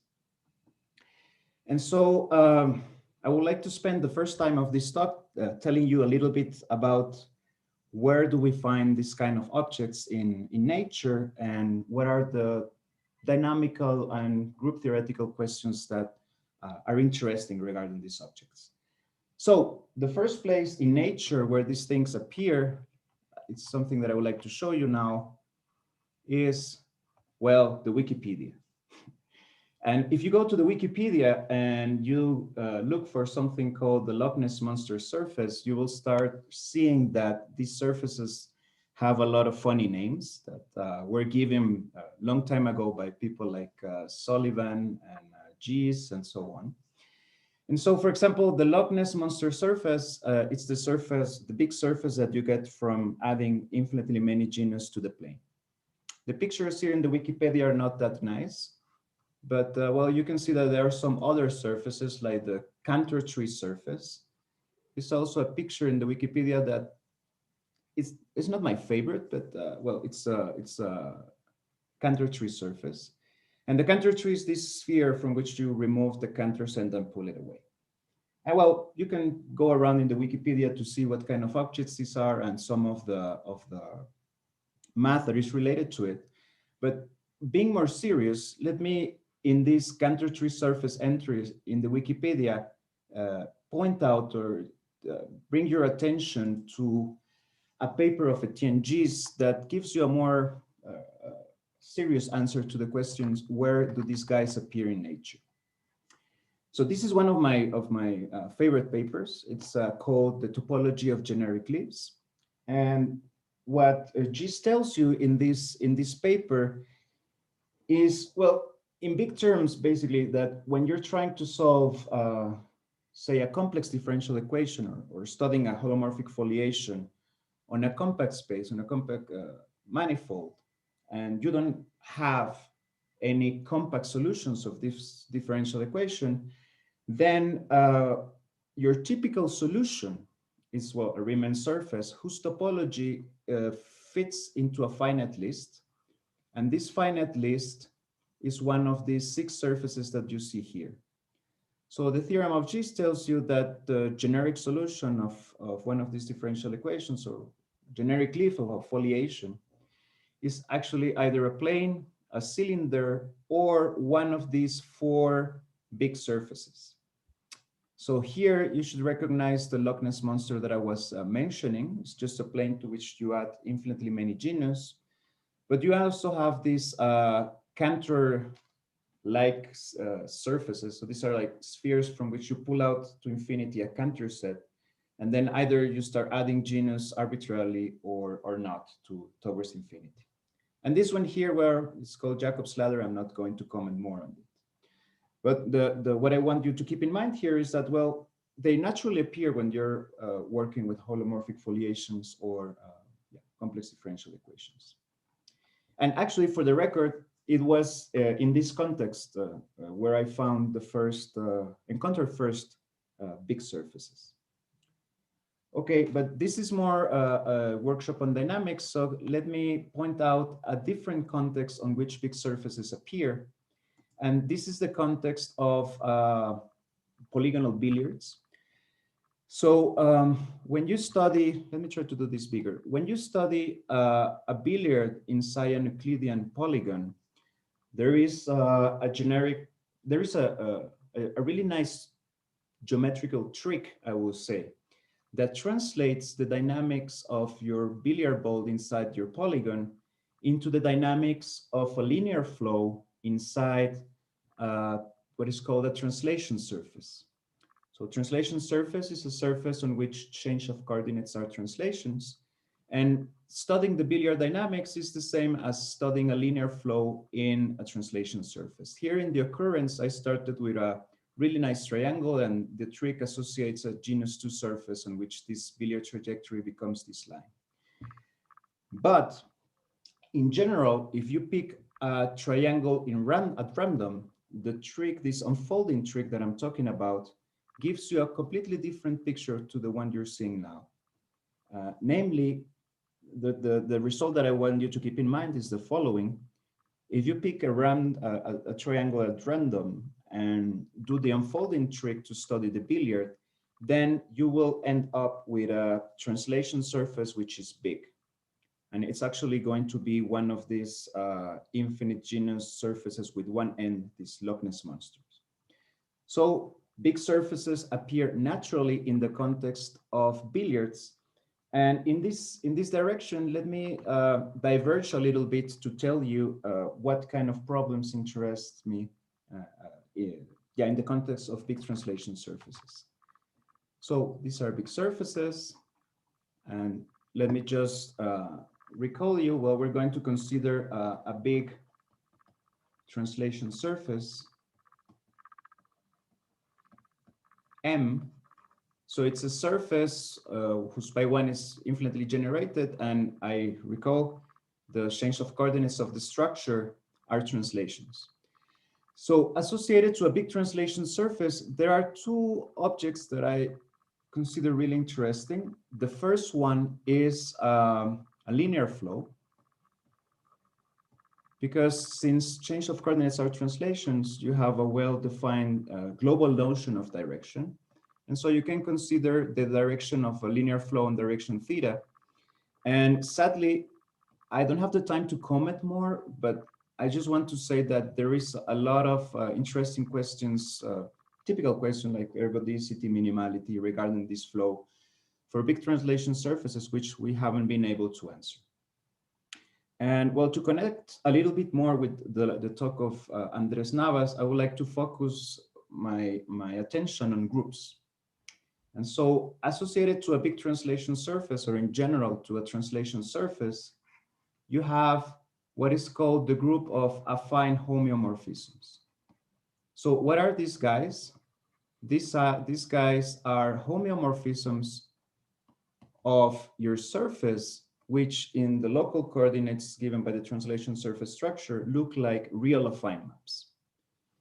And so I'm interested in the question of what kind of groups can you realize as symmetries, as affine symmetries of big translation surfaces? And in this direction, a modest contribution that I did with some other colleagues is the following. So let me explain the statement of this theorem. So the theorem is the following. Well, you give me one of the following big surfaces, like the Loch Ness monster that I was mentioning, or the blooming Cantor tree, or, well, there are infinitely many others that I'm not specifying, but the theorem works for many, many big surfaces. then the result that we were able to prove is that basically there are no restrictions to realize any countable group that you give me a priori as the group of affine homeomorphisms of some translation surface, which is homeomorphic to the surface you gave me at the beginning, in particularly in the case of the Loch-Ness monster. And here, well, I'm lying a little bit. Actually, to be honest, here I should write the group of derivatives of affine homeomorphisms. And for those of you who know, well, this is what is called the Veitch group. So let me just comment a little bit on the proof. The proof is, in spirit, is really easy, and it goes also back to one of the first slides that Andrés was showing. When you have a group, you can look at the Cayley graph of the group. So you give me any group, I can look at the Cayley graph of the group. And the idea to prove this theorem is somehow to cleverly use the Cayley graph of the group as a plan to build a translation surface which is homeomorphic to the surface that you gave me.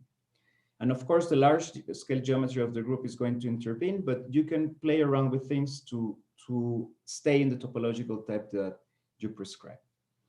And so these are, well, the kind of problems that interest me regarding affine groups. It's not known if such kind of results is valid for any topological type, but well, we're working on this.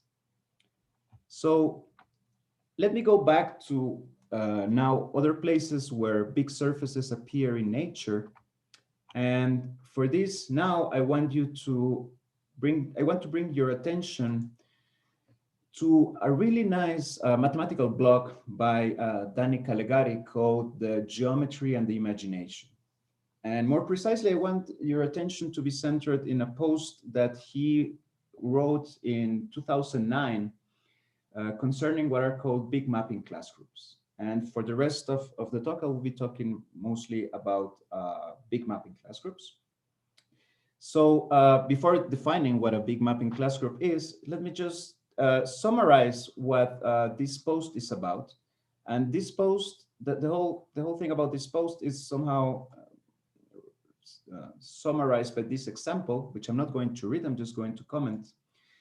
And this example tells you that when you study topological dynamics, like for example, homeomorphisms of the plane, and you study groups of homeomorphisms of the plane with bounded orbits, then the study of these kind of groups naturally leads you to study homeomorphisms of the plane minus a Cantor set.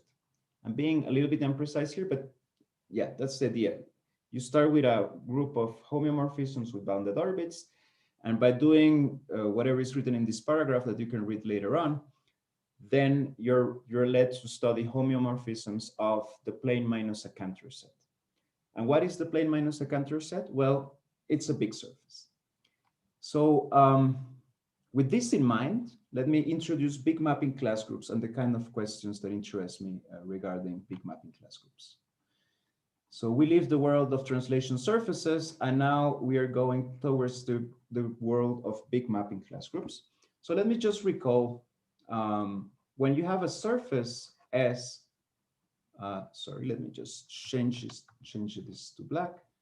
When you have a surface S, you can associate to this surface a group called the mapping class group, which is just, you consider all homeomorphisms of your surface and you mod out by isotopy. So when the surface is not big, this means when the surface is of finite genus and some punctures, has some punctures, these groups have been extensively studied by a lot of intelligent people for the last 30, 40, no, a lot more, for many, many years. So these are finally generated discrete groups. And I won't comment more on them, but they're really interesting when the surface is not big. However, if your surface S is big, then we call this a big mapping class group. So this is big. And these groups fall into the realm of topological groups. Well, the other ones as well, but what I mean here is that you have a natural topology on homeo of S coming from the compact open topology. These groups, we call them big mapping class groups because they're not finitely generated. And they're actually more than topological groups, they are Polish groups. And it is in this context that I would like to study this kind of groups. And so let me connect the study of these groups with one of the first slides of the talk of Andrés, because I was lately interested in studying the mapping class group of a big surface relative to a point. So these are homeomorphisms which fix a point. And the good thing here is that when you have such a big surface, you can imagine that the surface is something like a sphere from which you remove a Cantor set. If you fix a point P, then there is a natural graph. There are many natural graphs that you can associate to this surface on which your group acts. So let me describe one of these graphs. And to describe this graph, I'm going to consider loops in the surface. So these are loops based at P, which are simple and somehow are doing this. And so with these loops, sorry, I'm going to define what is called the loop graph. And I'm going to define this orally. The loop graph is a graph whose vertices are isotopy classes of simple loops based at P. And you will say that two loops are adjacent if these loops are disjoint in the surface, modulo homotopy. And so this is a graph, and you can turn this graph into a metric space by declaring that each edge has length 1. And with this metric structure, this loop becomes a metric space on which your group, your mapping class group, acts naturally. How does it act? Well, you take a loop and you look where the corresponding homeomorphism sends it. So it is more than just a metric space. It's a metric space. It's a hyperbolic metric space. Hyperbolic in the sense of Gromov, or if you prefer, like the picture that was Andrés was showing, when you take the K graph, you can put it in the hyperbolic plane and then it becomes a hyperbolic space.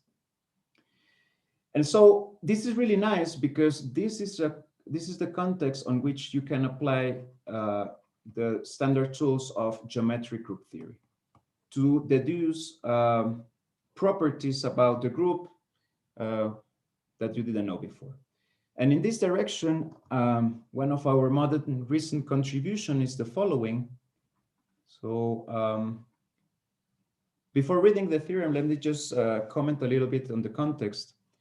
I was interested in producing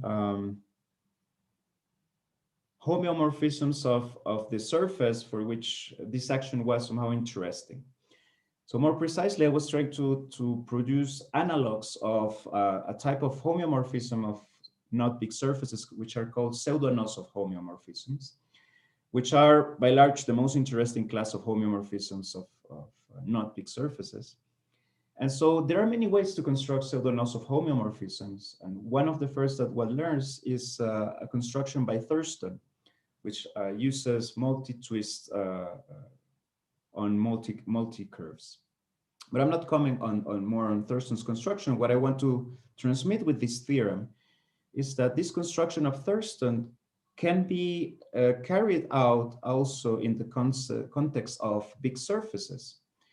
And so when you carry this construction of Thurston on big surfaces, then you can produce a lot of elements in the mapping class group for which the action on the graph that I just described is hyperbolic, or in the jargon of the theory, loxodromic elements. So an analog of this, if you're thinking of the hyperbolic plane and PSL2R, are just hyperbolic matrices. And this is nice because as a corollary, we're actually able to produce a lot of loxodromic elements which are independent in the sense that their axes are independent. And as a corollary, you can use this and the theory of Vesbina and Fujiwara to show that if you have a so let me say it as follows. There are many infinite type. Sorry, I'm really trying to write slowly here. Infinite type subgroups of this big mapping class group, such that subgroups G, such that the space of non-trivial quasimorphisms of these subgroups is of infinite dimension. So real non-trivial quasimorphisms. So if this tells you something, yeah, so this is more directed to the experts, but this is the kind of results that you can do by doing the Thurston construction on big mapping class groups. And so let me finish with a comment on more recent work, and which has been like, yeah, what is interesting me more in the last, I will say, during this quarantine that we're all trying to survive, which is the following natural question for Polish groups. So you take a mapping class group, a big mapping class group, and you ask yourself does this big mapping class group have a dense conjugacy class? Or does this mapping class group have a co-meager conjugacy class? Or more in the jargon for experts, does the mapping class group has what is called ample generics? And so here we're able to provide some partial answers. So some partial answers to this question. Let me just finish my intervention with a statement. So whenever you have a big surface, you can associate to this surface its space of ends, which is basically the way that this surface has to go to infinity. So in the case, so the hypothesis that I want to do here is that the space of ends is countable. And this means that the space of ends, it has its own topology, and it's the topology of a closed subset of the Cantor set. So in the case where your space of ends is countable, this guy is homeomorphic to omega to the alpha times n plus 1. And the answer that we can give is that mapping class group of S has a dense conjugacy class if and only if n is equal to 1. For any, and this is, so I'm just for any alpha in omega 1. And so I wanted to draw your attention to this kind of result because more than the result, what I find interesting are the tools that are used to prove this kind of theorem. And I find that this might be really, powerful tools in this context. So the tools come from set and model theory. More precisely, what we're using to prove this kind of theorems is what is called Fresnel limits, and the work regarding Fresnel limits done by Kehris and Rosenthal.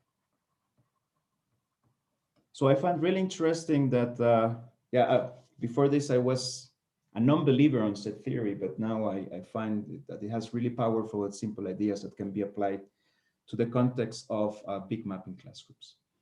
So long story short, to finish, big surfaces are interesting. There are really nice group theoretical and dynamical problems regarding big surfaces.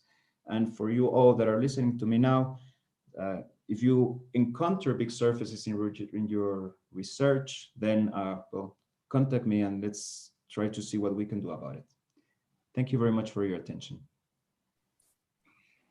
Thank you very much for this very interesting talk, Professor José Ferrán Valdez Lorenzo. And again, I would like to say that if you have questions or comments, please, you can also type them in the chat, and in the end, we'll have this session for comments. And now I have the honor and privilege to introduce our last speaker of this morning, Professor Luna Lomonaco from National Institute for Pure and Applied Mathematics, IMPA, Brazil. And Luna Lomonaco did her bachelor in the University of Padua in Italy.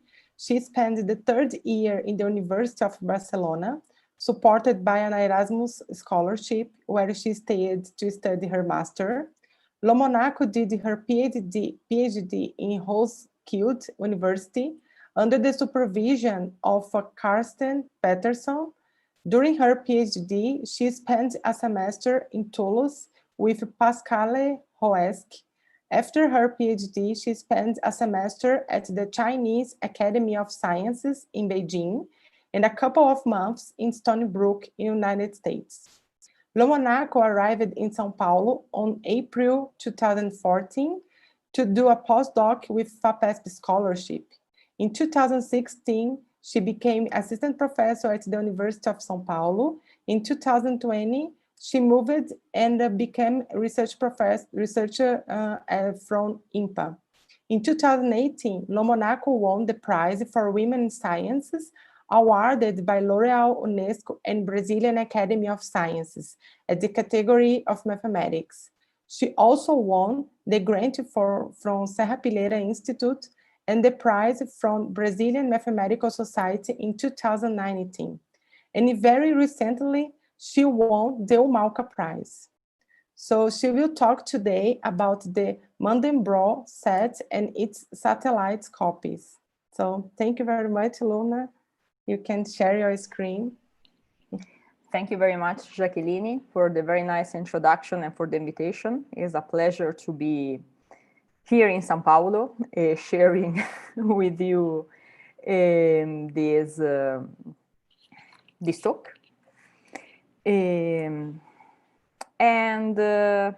Yes, today I'm going to speak about a result. Sorry, I'm trying to see if I managed to do it. Yes. And today I'm going to speak to you about a result I have with my former PhD advisor about the Mandelbrot set and its satellite copies. So the goal of the talk, or in these 20 minutes, will be to explain you what the Mandelbrot set is and what a satellite copy is, and tell you the result and give you an illustration of the result. So, the Mandelbrot set is the connectedness locus of the family of quadratic polynomials. What am I speaking about? We consider the quadratic family of complex polynomials. After normalization, you can always put a quadratic polynomial in this form, zeta squared plus c, where c is a complex constant. And if we start iterating this map on the complex plane, we can see that if we start with the number zeta with modulus very big, after taking the square, the modulus will become bigger. And after taking the square, it will become even bigger and even bigger. If we do this process, instead of on the complex plane, on the Riemann sphere, which is the compactification of the complex plane plus infinity, we see that infinity is fixed. Infinity squared keeps being infinity. And it's attracting. Infinity is here, fixed. And on the points next to infinity, for whatever c, they will start getting closer and closer and closer and closer and closer to infinity. So infinity is fixed and attracting. And being attracting, we can define its basing of attraction AC of infinity, where C is my parameter complex, as the set of points that will move closer and closer and closer to infinity after iteration.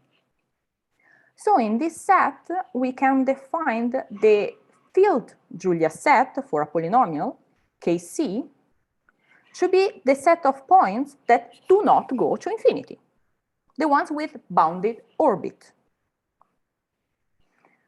And the Julia set, which is the set of points with chaotic dynamics, is the common boundary between the basing of attraction of infinity and the field Julia set.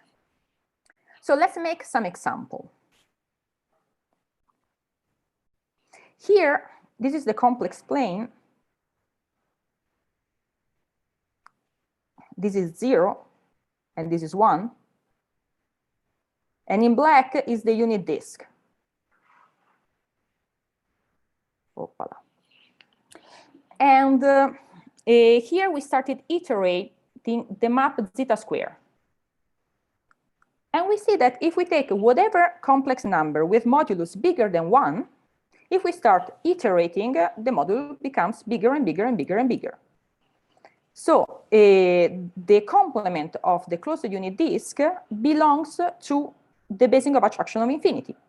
While the closed unit disk, we can keep iterating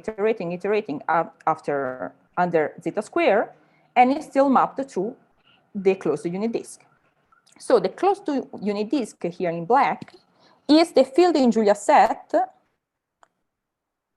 for C equals 0, K0. Here on the side is in black the field Julia set for the map zeta square plus 1/4. And here for zeta square plus 1/4 plus epsilon. And here zeta square minus 1 and blah, blah, blah. So the first thing that we see is that some field in Julia set are connected and some are not.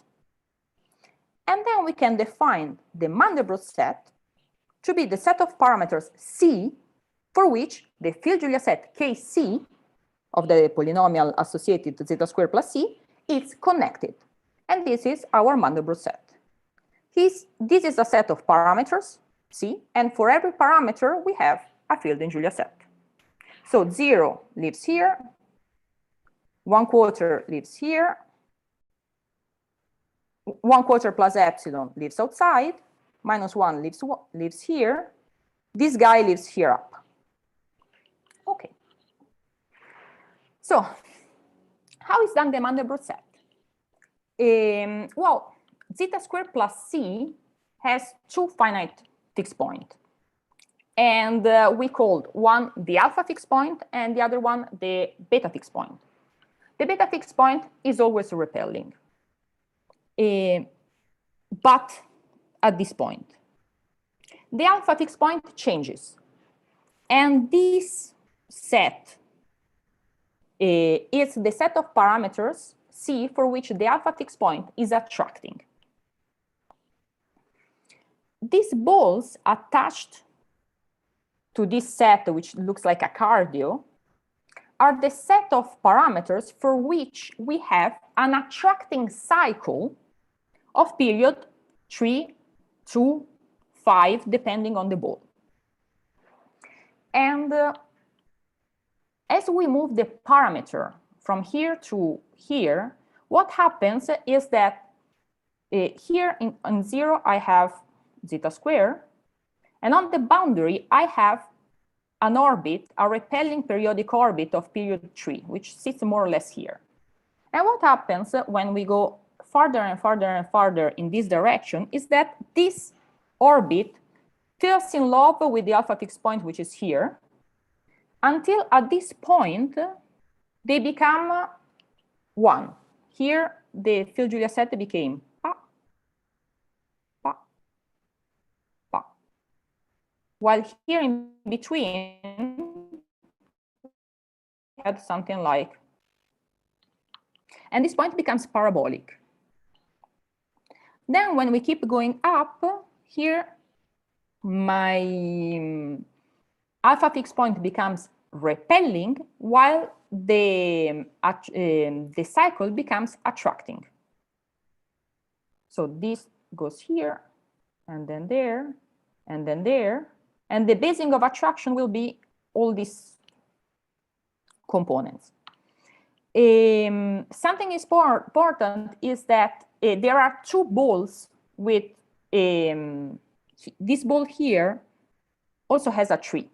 Just that here the dynamics, instead of going like that, I'm going from here, I'm going there, from here, I'm going there, and then I come back.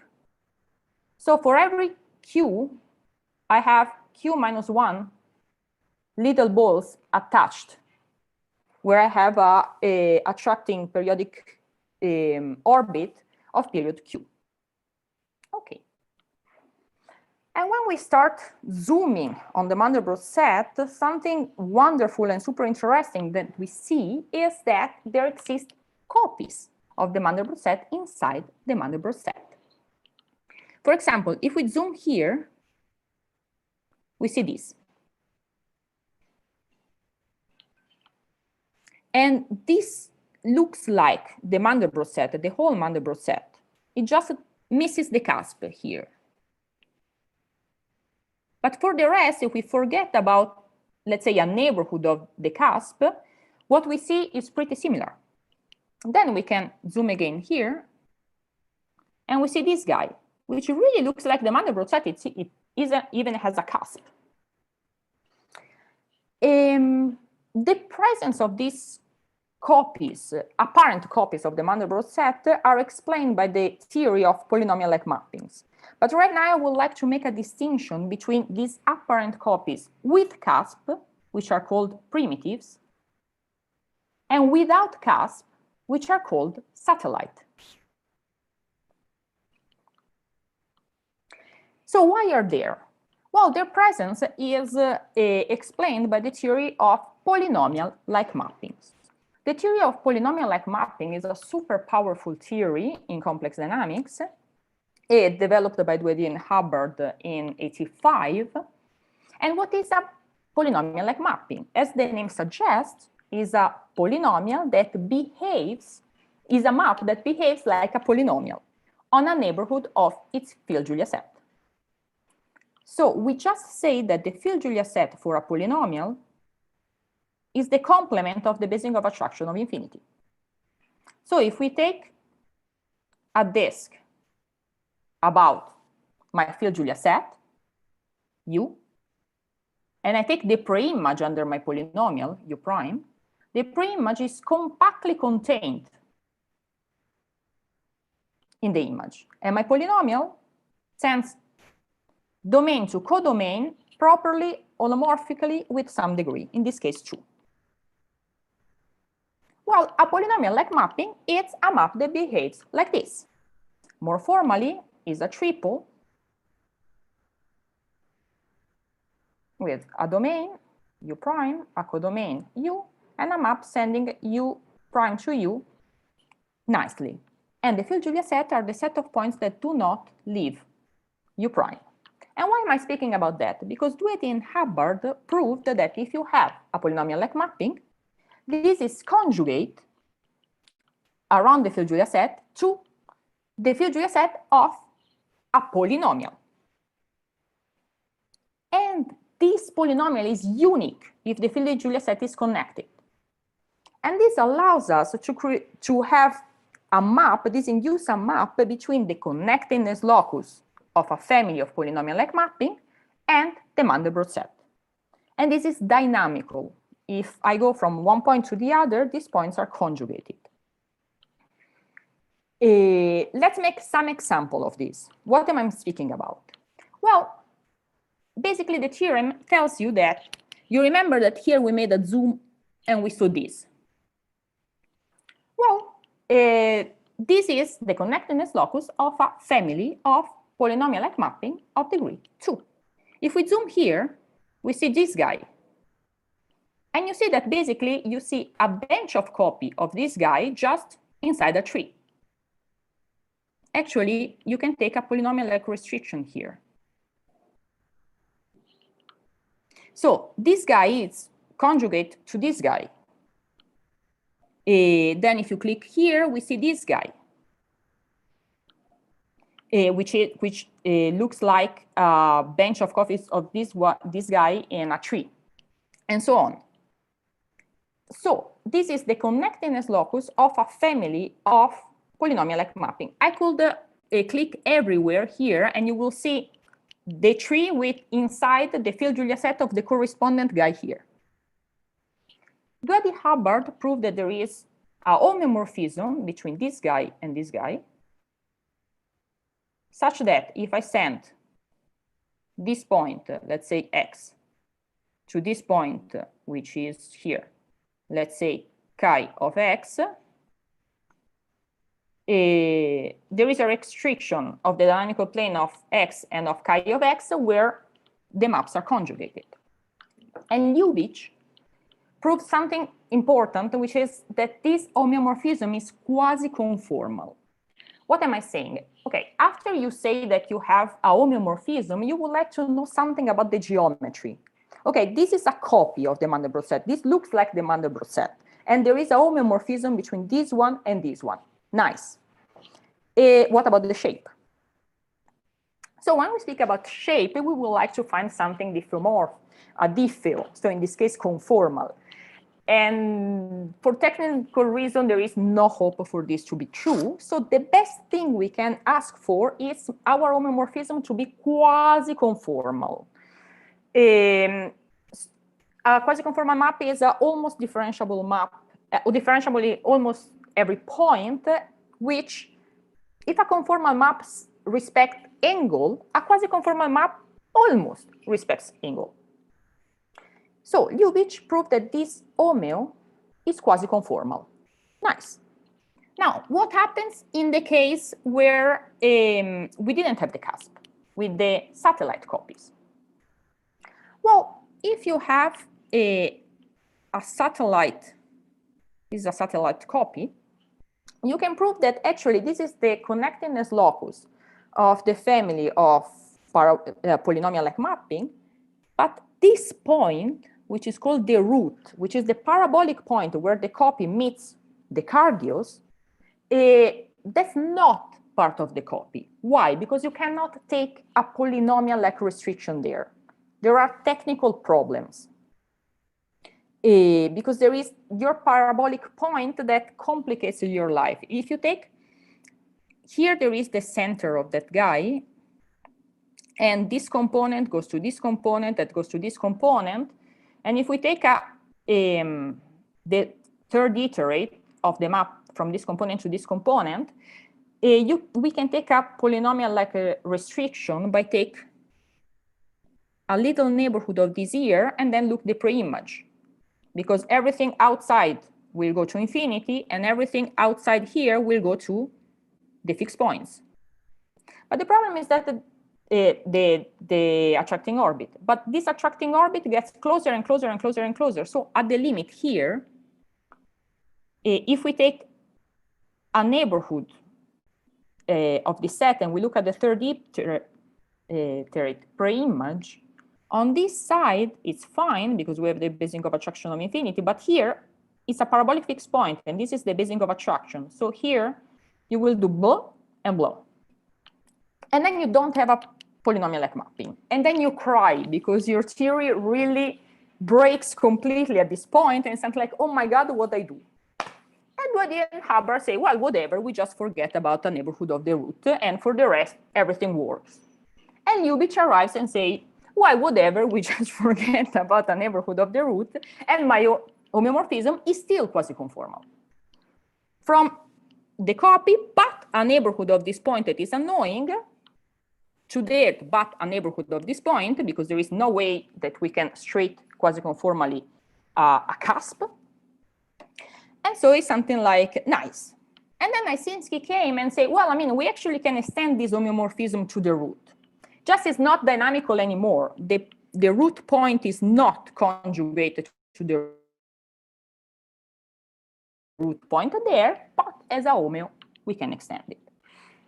And then the question that raised naturally is, okay, but are the satellite copies mutually quasi-conformally homeomorphic. What I'm saying. So we know that we have a homeomorphism that goes between this guy to everything, which is quasi-conformal outside the neighborhood of this root. And there is a homeomorphism that goes from this guy to everything, which is quasi-conformal outside the neighborhood of the root. So we compose the two, and we have a homeomorphism that goes from everything to everything, quasi-conformal outside the neighborhood of the root. And here the root is smooth, and there also. So this homeomorphism extends quasi-conformally to the root, right? Well, everybody was thinking this also because the roots of satellite copies are quasi-conformally, some restrictions are quasi-conformally homeomorphic, and this is a result from my PhD thesis. And we were trying to prove that yes, when we proved that not. If the Q is different, if the number of periodic points that came together at this point, this is if the cycle here and here has different length, there is no way that our homeomorphism can be extended quasi-conformally to the root. No way. So from here, here we have a periodic point of period 3. Here we have periodic point of period 2. No way. It doesn't extend quasi-conformally. I'm not going to tell you how we prove this. The only thing that I will tell you is that an idea of the proof, that a quasi-conformal map always comes with a K. Why? Because it's a homeomorphic orientation preserving homeo, which is R differentiable almost everywhere, and sending. Well, if my mappa was conformal, would send infinite circle to infinite circles, because conformal maps preserve shapes. This is not conformal, so we don't go to circle, but we go to the thing that is the closest related to a circle, which is an ellipse. And what is this K? The K is the ratio between the major axis against the minor axis.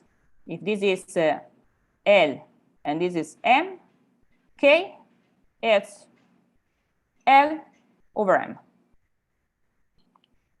And we want this K to be bounded. So these ellipses have to stay ellipses forever. They cannot degenerate. We don't like it. So how you prove that this homeo is not quasi-conformal? Well, you find a lower bound for your K in the dynamical plane. Then you translate this bound to the dynamical plane through holomorphic motions. This is as classical as it gets in complex dynamics. Douady was always saying plow in the dynamical plane and harvest in the parameter space. And then, of course, you send the K to infinity. I'm not going to do it. I just want to, because I'm already over time of 30 seconds, actually. But if I can steal 1 minute, I would like to give you a geometric idea of what actually goes wrong. And since nobody stops me, I will just do it. What's go wrong between this guy and this guy? Well, the problem is about this point. And this is a zoom of this guy here, very close to the root. And here is a zoom of this guy here, very close to the root. And you see that here you have these spirals, and there you have these spirals. And the homeo sends you spiral to spiral. And each point in the dynamical plane is going to be conjugate to the correspondent point here. So let's take a zoom at these spirals. Tanley showed that these spirals are asymptotically self-similar. What does it mean? Is that if I take a zoom, I see the same thing. So your homomorphism needs to send zoom to zoom, because if I see the same and things are conjugated, I need to send zoom to zoom. The problem is that the zoom here is proportional to that Q. It's actually a constant to the number of elements in your cycle. And if these Q are different, there is no way you can map the thing quasi-conformally, because you zoom here and you see the same after blah, and you zoom here and you see the same after a blah which is different, and then you do it again, and then you do it again, and then you do it again, and then you do it again. So basically what's happening is that these spirals are spiraling in a different speed, so that your homomorphism basically doesn't roll a spiral. And this thing is to not respect the shape of your spiral, because you are morally changing the disenrolling it. And this is very, very, very, very, very roughly what's go wrong and prevents your map to be quasi-conformal in a neighborhood of the root. And this is everything I wanted to tell you. So thank you for your attention. Thank you very much for this wonderful and very interesting talk, Alona. So now let's move for the questions. I would like to ask if anyone has questions, please send them to the chat here, and we will pass the questions to the speakers. And before to start, also I'd like to ask if some speakers have some questions, because if you have to order, you can only activate your microphone and tell me, okay? So, okay, so there is one question to Maria José Pacifico. Actually, it's a request from Natael Vieira de Souza, asked about references. And he asked that if it is possible to send an email in order to you send him some references for, because he's studying something related in his PhD thesis. I've already answered to him that he can send me a message, and then I'll give you the reference. Okay. Okay, that's great. So thank you. Okay, so more some questions. I would like to know, this is for Andrés. Is it that possible to, because you mentioned about the relations that you can use like groups in order to investigate it about some irregularity, and you talked about C1 and some of the ferromorphisms, but I would like to know if it's that possible to investigate it some spaces that you have that the function is not continuous, for instance, in some almost everywhere. Or is that possible to use it to investigate it, some functions that has some discontinuities or some less regularity? Yes. Well, everything depends on you can study any context where the notion of group makes sense, but the point is where you can find interesting examples. And in this direction, there is a very nice group which is not well understood, which is the group of interval exchange transformations. So there have been a lot of remarkable results on interval exchange maps quite recently, but the group of interval exchange transformation is not well understood, and there are many questions that are open for this group. For instance, how to produce two interval exchange transformations that generate a free group. This is an open question. Is it possible to have such a thing? Two interval exchange maps, which are discontinuous, that generate a free group. This is a famous question, actually. So this is an example of a group where you have discontinuities and where you don't know really what happens. Okay, that's nice. Okay, thank you. Thank you for. Also, I would like to ask to Ferrán Ferrán mentioned about some problems that he's thinking now during this quarantine. And I would like that you could elaborate a little. What are the main difficulties that you had in order to prove that estimate that you showed us? What could you comment more about that, the main difficulties that you had in order to prove that? And also about the other question, because you told about the first one, and there is 2 questions that you put here, and if you could also talk about the second question.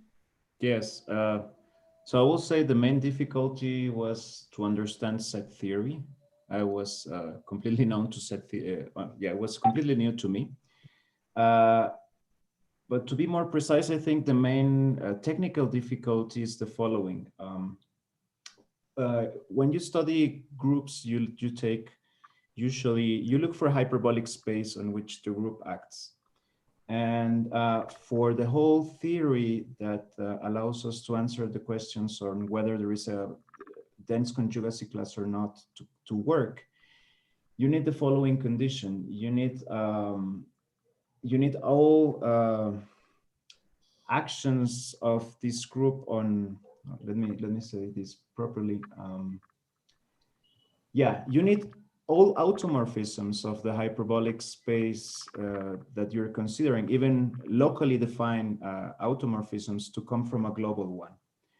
And usually when you look at structures like the curve complex, these are, or other hyperbolic spaces, these are not spaces that have this property.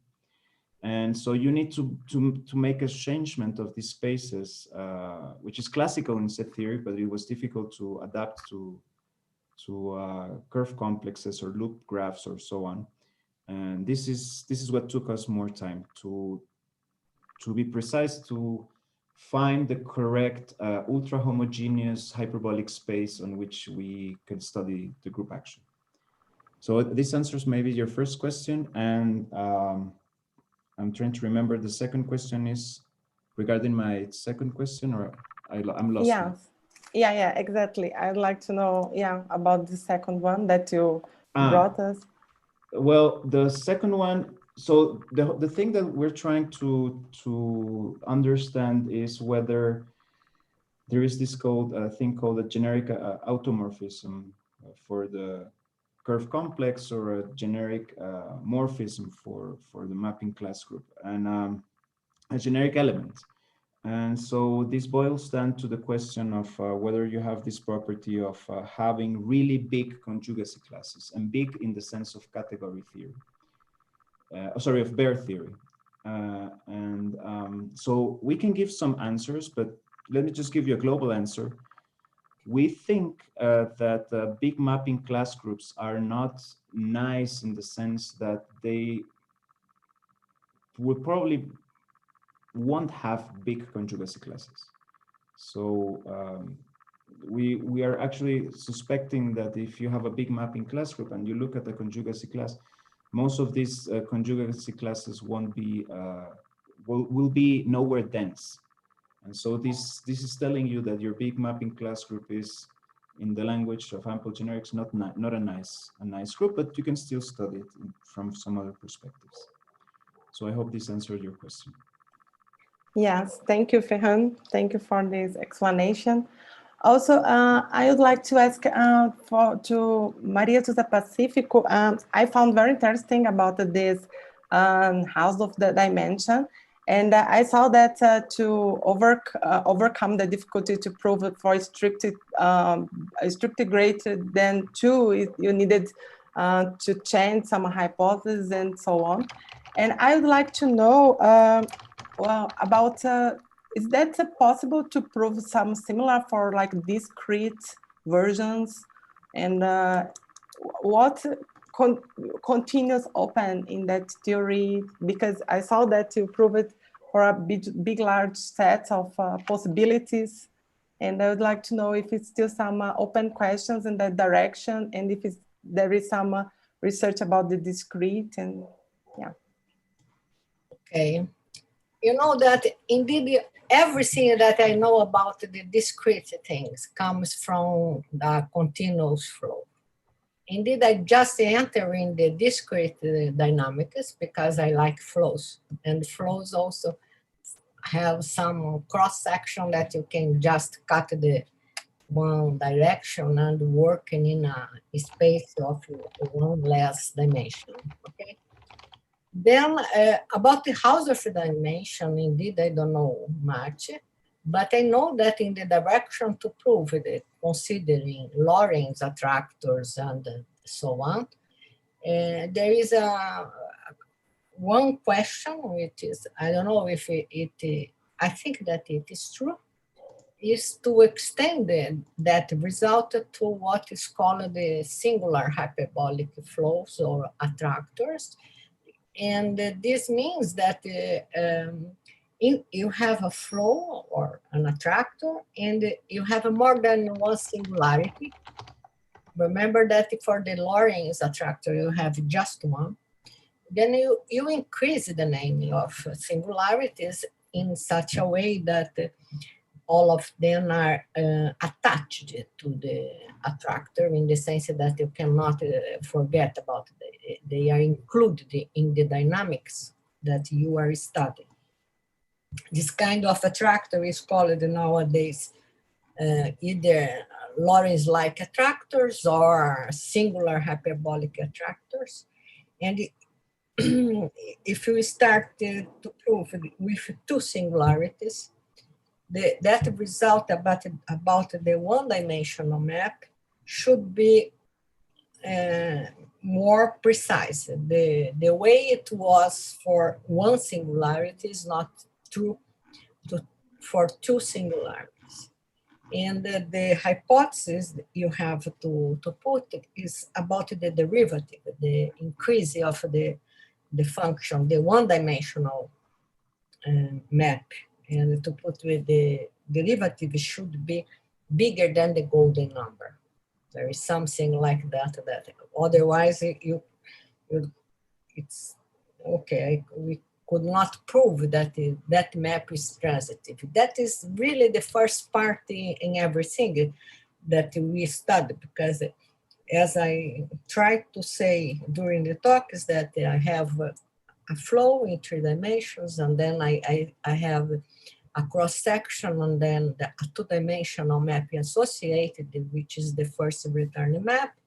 And the existence of the foliation implies that you also looking at the map induced in the space of leaves, you have a 1-dimensional map. And then you try to do everything for the 1-dimensional system and then return to the flow. And to extend the point of the Hausdorff dimension, that the Hausdorff dimension is bigger than 2 for singular hyperbolic systems or attractors, with 2 attractors, you have to impose the condition that the derivative modulus of the derivative is bigger than the golden number. And I think that if you have more than 2, this will not be enough, because you have to deal with, it's quite simple, the reason, because it's like you want to construct counter sets far from the neighborhood of the singularity. If you have more than 1, you have to combine it, and to see what happens, you have to choose a special neighborhood, just in such a way that the pre-image of this small neighborhood, all the pre-image, you will still have something in the complement, something bigger, not too short. And this is what I know about more on this, about the Hausdorff dimension by itself. I don't know. I know that, for instance, to study the Lagrange spectrum, Google is a great specialist on this.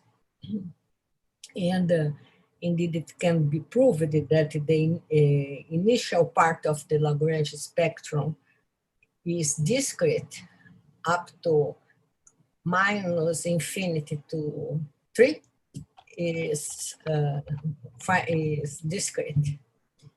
And then you have the whole ray that the half line contained. There is a special lower bound to this line that is contained, which is bigger than 3. And there is one interval in between that's quite hard to know what is going on in this interval. And Gugu and Carlos Mateus and also Sergio Romana, they have many results about the Lagrange spectrum in this unknown interval. But here it's not connected so much with the Hausdorff dimension. It's some other things. Okay, I don't know if I answer your question or not, Yeah. but it's all I know. Yeah, no, thank you very much for your completely answer. Yeah, it was very understandable. Thank you. Okay. So Ferrán, I think Ferrán has a question to Luna. So Ferrán, you can open your microphone and ask her. Yes. Yeah, this is like a general question for Luna. For some time I've been seeing work from different people in complex dynamics, like the one you explained, on which big surfaces seem to appear naturally. So I would like to ask you if you know a little bit more about this, and what can you comment on this. I was thinking, to be more precise, like in the work of DeMarco and Pilgrim on polynomial basins of infinity and these kind of things. I think your microphone is off. I must admit my ignorance on the subject. I'm very sorry, but okay. I was completely ignorant about big mapping before your talk, so I don't know, sorry. Okay, don't worry. Just trying to look up for a connection. Thank you. You're welcome. Any other questions or comments? I have only a curiosity that's for Luna. Luna, could you tell us which problems that are you thinking now? Are you attacking this moment? Well, right now I'm speaking about, I'm working on something pretty different. And if I, actually, when I was watching the talk of Andrés, I was thinking maybe I should have spoke about this. It's about mating quadratic maps with the modular group. So about the middle point between a place where actually group theory and dynamics really touch.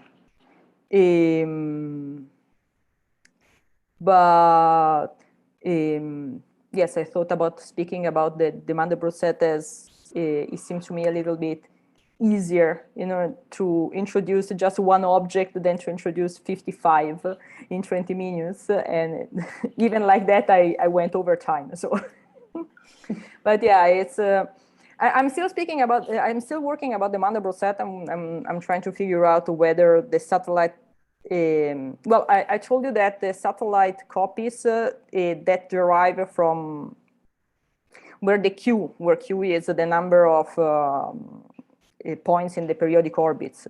Basically, it's different. They are not quasi-conformally homeomorphic. I'm also trying to figure out how to construct a quasi-conformal homeomorphism if the Q is the same, because I strongly believe with my former advisor that in that case it will be quasi-conformal. But right now I'm actually closing the project about correspondences that has been going on for 10 years. So I'm very much deep into making quadratic maps with the modular group. Thank you. You're welcome.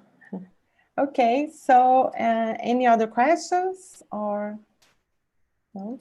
So let's thank all the speakers again I think it's not possible to open the microphone. So if it was possible, I would ask to everybody open and we could clap to all of them. But I would like to thank them for these nice talks.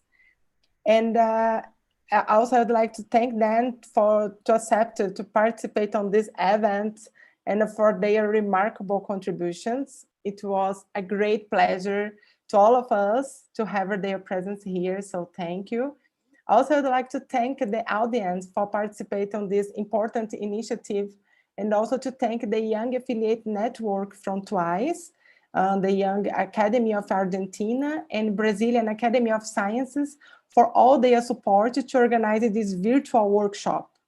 And I would like to give my special thanks to Franco Cabrezo, Hernan Greco, and Patricia Zancan from Tian TWICE for all their support. And I also would like to take this opportunity to invite you all for our next workshop that should happen next month. We will advertise it as soon as possible when we have all the information. But I would like to thank you once again for everything, and especially for our speakers that gave a remarkable contribution to us. So thank you very much. Okay, let me talk a little bit. In the name of the speakers, I would like to thank you and all the other people involved in this organization. Thank you very much for giving us this kind of opportunity to talk to these young people. Thank you. Thank you very much. Okay. Thank you very much, everybody. And we appreciate very much your talks, and we hope to see you again in the next virtual workshop.